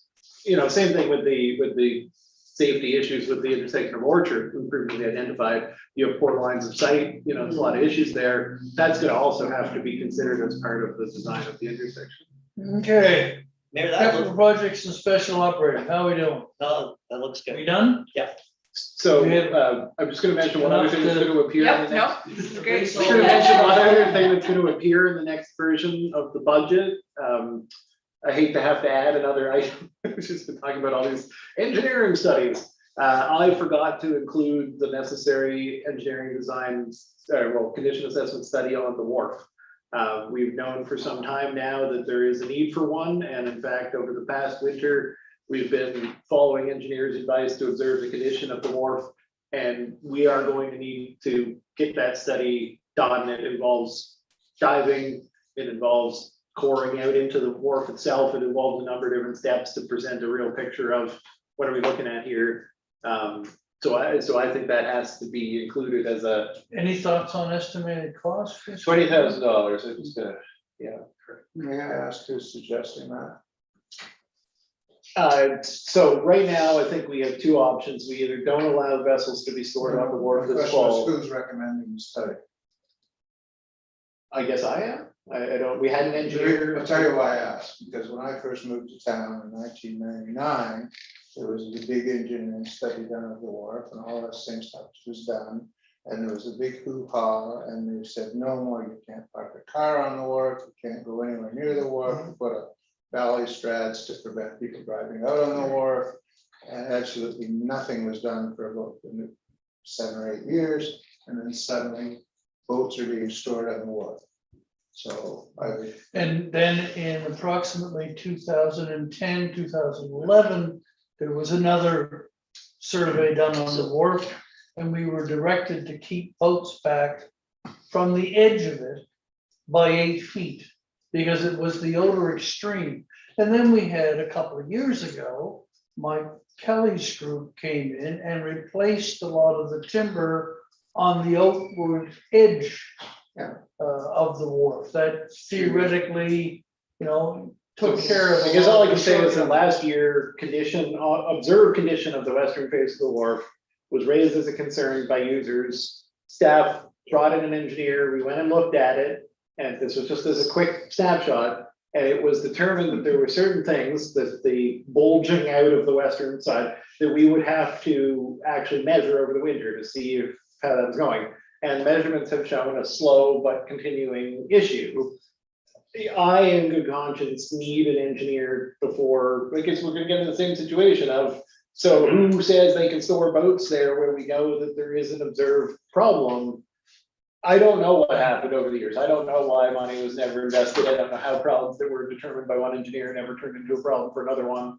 But what I do know is that I couldn't tell the marina, bring those boats back based on the current understanding of the condition of the wharf. Well, fine. I mean, I think that the idea that we have a $300,000 line item for next fiscal year to redo the wharf is never going to happen. There's no way that this town can afford or will be willing to do a $300,000 wharf repair. Maybe next reduction year. in the level of service of the wharf is the answer, right? Maybe the answer is you can't put the boats out there, but we still have to know. We also now have Nova Scotia on the horizon. Well, I know. Which weren't there 5 years. Well, and we also have, as all of our friends in Lunenburg will attest, once you have development Nova Scotia in there, suddenly it's a development Nova Scotia asset versus a town asset. Suddenly you start seeing signs going up saying, oh, sorry, this is only for the yachters and their friends. This isn't for everyone else. And we have signs going up. So I think one of the challenges with introducing new things, late breaking without the benefit of having Dylan's report and your opportunity to talk about it, is that we end up in far-flung conversations like the one we're about to have. So I just say maybe we just let Dylan take some time, craft the note, and then we can figure out what the most respectful and reasonable way to approach the conversation is. Because this isn't really a $20,000 study conversation. This is really around a $20,000 study and a $300,000 investment. And I think being able to focus council's attention on the kind of the longer term asset management as it relates to the wharf and who funds it, and can we get a third party, what's the whole relationship between the Marina Association and the community? Because I think there needs to be kind of a better alignment of the benefits of those. I do agree with you about all of that, but as long as we're willing to continue to have the wharf being used by the public, I think that the first part is necessary, whether or not we will ever consider doing the actual renovation. Yeah, so I mean, unfortunately, it's debatable how much public use there is now. You can't park down there. No one's allowed to park down there unless you're a yachter, unless you're a marina participant. There's a sign down there that says you're not allowed to park down there. You're not allowed to fish off the end of the wharf as of a couple of weeks ago. So I do think there's an outstanding issue around the relationship between the community as a whole and the exclusivity, or the perception of exclusivity of the marina management and the folks who are availing of the marina facilities. But I just don't think we can do it in 10 minutes. And I don't think it's fair to have. And I didn't realize when I was getting into it that. Yeah. I mean, I'm fine to put a staff report on. I will continue to need to do this engineering work before we reach the time when the boats are coming back, because it involves digging into the surface and the boats can't be there during, so I'll put it on an upcoming agenda and we'll have a discussion then. $1,000 more. Yeah, the only reason I brought up the history was to say that the engineering studies by their nature will tell you there's a $300,000 or $400,000 problem with an old asset like that. Yeah. And if we need to know what we're going to do when that result comes in, because that's the result you're going to get. So be thinking, go ahead and spend the 20 grand, but be thinking about what you're going to do about. Typically with wharf, what they'll say is you can restrict the usage or you can invest the money. And the longer you go without investing the money, the more restricted the usage will get. But to have a number or anything associated, I need an engineer to tell us. Councillor Kirby. A small question, do expenses connected with the wharf get allocated to recreation in the same way that the swimming pool does? I mean, it's a recreational facility. Yeah, we've categorized it as a recreational asset in terms of the town's assets, yeah. Okay, Yeah, now in this case, I think that the engineering on the wharf would be gas tax eligible, so that's probably where I would recommend we go for that, just like the other engineering. Just like the Edgewater Street engineering, And there are alternatives. but I certainly didn't mean to bring it up as a like sneak it in with 10 minutes left in the conversation. I was just thinking, we want a complete picture, and I forgot to mention, I felt really bad for not mentioning it when I realized it wasn't on there, so. But we should tell the boat owners early enough to make alternate arrangements. Yeah. to If store they're their not going to be boats allowed to in come the to winter, it, you know. right? There are opportunities, but. So what do we- Okay, what do Yeah, we so what are we gonna sense? do about the last parts of the budget? So we had electrical, we didn't get into closed session, there was a desire to do that. Yeah, So And the cap. we essentially think we do need the third meeting that we had Oh, speculated yeah. initially, whether we would need three, and I guess I told you so, because I said we probably would, but we tried to do it in two. So, what's that? Okay, yeah, but the presentation was, yeah, so we were gonna have three meetings to discuss the budget, and we pared it down to two, but now we need another one again. So, you know, I really, I think it's necessary for council to try to adopt the budget before taking the month of August off. I think not having a budget until September would be very challenging. There are a couple of days next week where there's a possibility for us to have a meeting. I understand that it would end up, if it's Monday, Tuesday, Wednesday, likely to have to be a night meeting if it's not ideal. But given that we have a fairly limited amount of stuff left to go over, you know, I would say we could do a night meeting next week. I was just wondering, what's the Monday night's policy and strategy, right? it is policy and strategy Monday. I've got nothing on Tuesday and What I've are we got doing nothing on Monday Wednesday. night, though? What's on the agenda? The review of the council and committees policies. So I was gonna say the kind of our two options, we either take up our Monday, because everybody already knows they're available, and we look for another time for that review of policies, or we add a meeting on Tuesday, which seem to be the obvious options. Councillor Kerwin? but one of the issues around the scheduling of the committee policy is to be sure that we get whatever revisions we want to make in place in time for the next round of committee appointments. So They won't probably happen till, it would have to be at a September. The first meeting in September September, meeting yeah. when any recommendations would come from the council, from the committee. So they would be looking for it would be the first meeting in September for what Councillor Carver is talking about. The call for nominations would go out in October and appointments would be made in December. December, yeah. Yeah, Is for that, January. Mo, is that pretty much what we've done? Yes, I always recommend that we look at it as more of a November process to appoint so that people have an opportunity to be ready for, say, a January meeting. Yeah, Could I suggest that we try to impose a little self-discipline and give ourselves an hour to discuss the policy issue? And another hour from 8 till 9, and maybe an hour and a half to the rest of the budget? I don't think we can talk about utilities at 9 o'clock at night. Like the rest of the budget consists of three things as I see it: representation of the amended budget, so we'll bring that. Discussion of the electric utility, Yeah. and I don't know if we have a final look at capital, or if people feel the capital is okay, so those would be the three pieces. I also have a meeting with Aaron, but not until Wednesday afternoon at 3:30. So if any questions come up regarding, you know, area and the power, I probably won't have anything until then, and he's not available before that. So I don't know if that's. I mean, any discussion we have about that will just say, if we, you know, if Aaron inserts this here, then make that change kind of thing. I don't know if we have to. And Joe makes the point that talking about utilities late at night is not necessarily a recipe for success.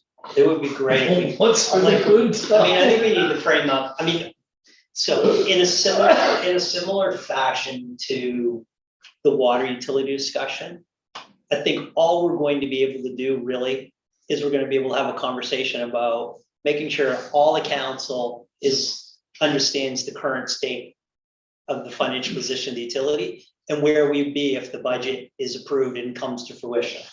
Like really, other than that, and approving the decision to go to the URB for the rate increase, there's not a lot of tactical decisions we can make, other than inevitably, we're gonna be transferring operating funds over until we run through all the budgets. I So- think that this budget should take precedent over the policy meeting.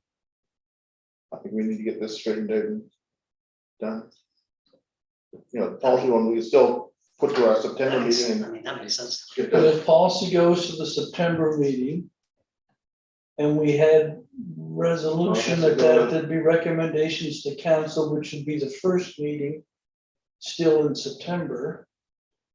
No, So if we, Well, the no. 26th of September for policy and strategy, which would then make a recommendation to the October 12th or 11th. oh yeah. I'm thinking So of you by said- October 11th, we'd have amended the policy if we were going to. So Mo, how does that sit in terms of advertising and Getting them committee forward. members? If by October 11th, the policies are up to date, would that, I mean, That would work. Seems That's okay. kind of our drop dead, I would say, but Yeah. I think that's, yeah. Councillor Carter. Well, it may be if there's a change, like the one that was mentioned by the deputy mayor earlier about staggering appointments, or committee appointments, there might be a change in the timing, but at any rate, if that can work, that could work. So the suggestion is that we would defer the policy and strategy meeting until the end of September, the regular meeting in September for policy and strategy. And recommendations would come to council at the first meeting in October. Unless there's another meeting time that we could do this week, is there any possibility of a lunchtime meeting? I've got time free, but you know. A 1 hour or 2 hour lunchtime meeting on every Tuesday? time I got nothing. We need to defer, I think, to Ashley's meeting with Aaron and get the real. It's Wednesday at 3:30. Wednesday. Wednesday, at 6:30. Looking at Tuesday. And I don't have any other day next week. Next week No. is, Nothing at all now? Nothing, No? Okay. The other option is Friday. Is that too late? That's the last. yeah, I mean, if we want to I take don't it. know, I think we're taking too strong a point on the policy and strategy. Maybe if we could move the policy and strategy meeting earlier in September. Would that help rectify some of it? I mean, I think we're probably, from what I was saying, it seemed fine to do it as long as we get through it in one policy and strategy meeting. I'm sure we can get through review of those policies in one meeting. yeah. One policy? Review of the committees and council policy in a single policy and strategy meeting, then September 26th is fine.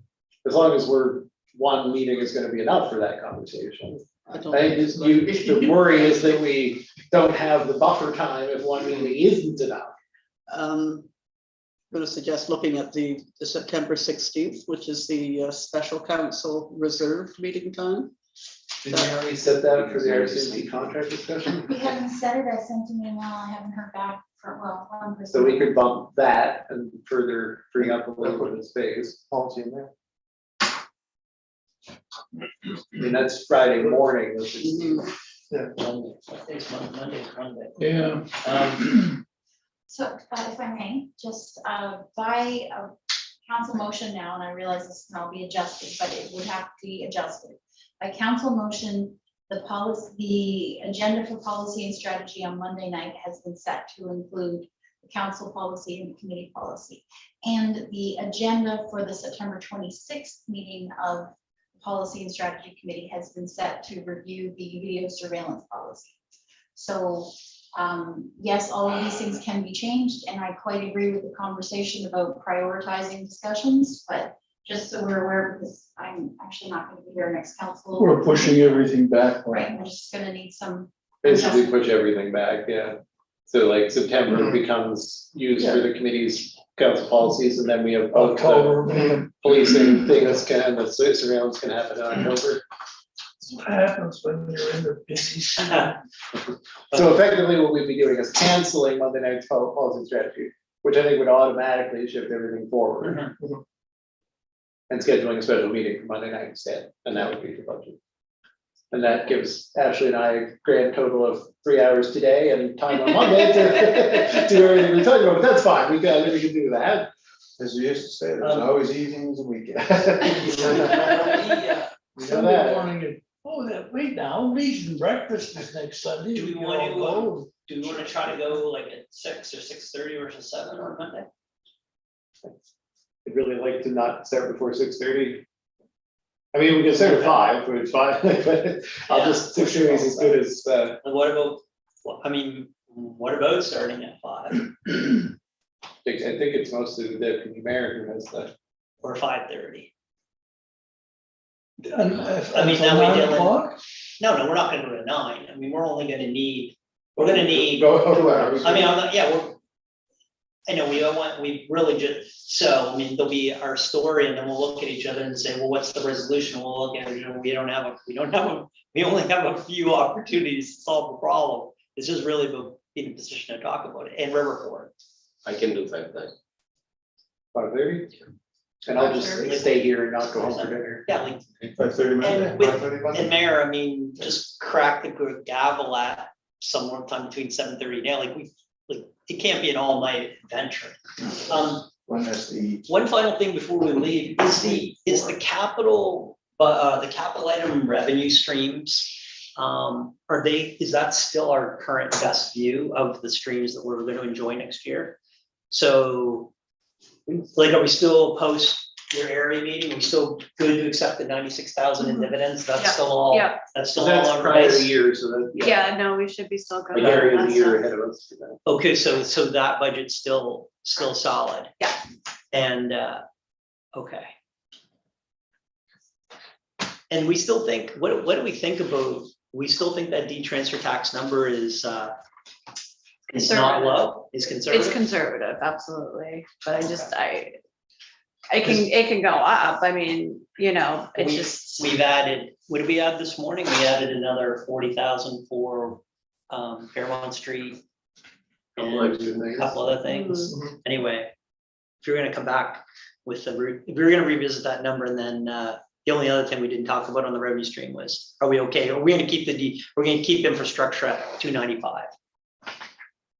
Is Yeah, that, we didn't talk about that. that would be the only, So I still thought that review of capital, when we've gone over operating, but review of capital was going to be a part of that Monday evening. Hmm. So we can also, at that time, talk about infrastructure charges, Joe, if you want to suggest something.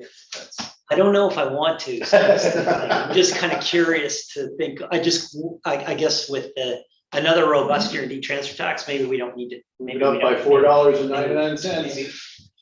Maybe we don't need to. We're really getting close to Anyway. 300 without getting the 300. So Yeah. $2.99. There you go. Well, that was a good meeting, I think. Not over yet. So, yeah, I think we don't need a motion to set a special meeting for Monday night. I guess we just do that. So we just need a motion to adjourn if we're. Just hang on, you're gonna send out a notice about Monday evening's meeting, the fact that we're gonna start at whatever, 5:30, yeah. 5:30. So we're altering the time, 5:30 till 9, if need be. Generally, we send out, we just put it at the start time, is what we. Okay. All right, Bring it in. so we're good for Monday at 5:30 to continue this. There'll be the budget, and then there'll be the policy and strategy. After that, No. In September. oh, we're gonna dump that all together. Yeah, we're just gonna do budget for as long as we need to. Okay, and just to point out that there's an opportunity for a test drive in either a Tesla or a Chevy Volt in your email yesterday. You can sign up, the car will be up at the fire hall, you've got 30-minute segments, your actual drive is only 15 minutes, and you can take somebody with you. And there'll be somebody in the passenger seat to make sure you come back with the car. So No Nice. Teslas though. If you want to drive in a Tesla, you have to get arrested in Bridgewater. I'm already signed up for the Tesla right here, so Chevy Volt not on my list. Anyway, entertain a motion to adjourn. Any questions? Oh, do we have a question? Hang on, from the public. Still adjourned. Yes. It's still adjourned. Could still adjourn the meeting. We do will be over. adjourn before the questions. Okay, motion to adjourn. Councillor Carver, Councillor Wilson, all in favor. Thank you very much. Hello, people at home. Okay, So,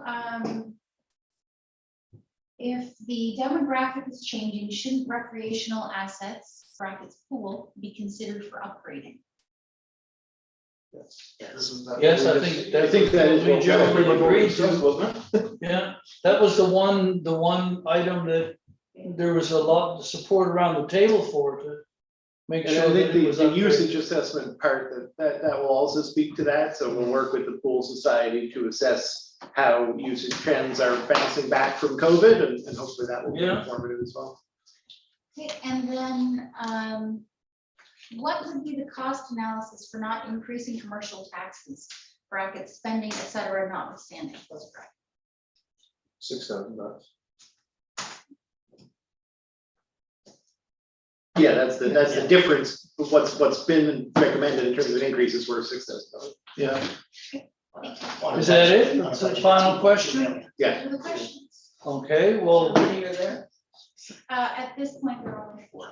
thank you to the people who took the time on a warm and muggy summer day to sit with us since 8:45 this morning. And if you have any questions, you can always send them along to town hall or buttonhole a counselor on the street, or come up to my house, call me. Okay, pardon me? I'll direct them away.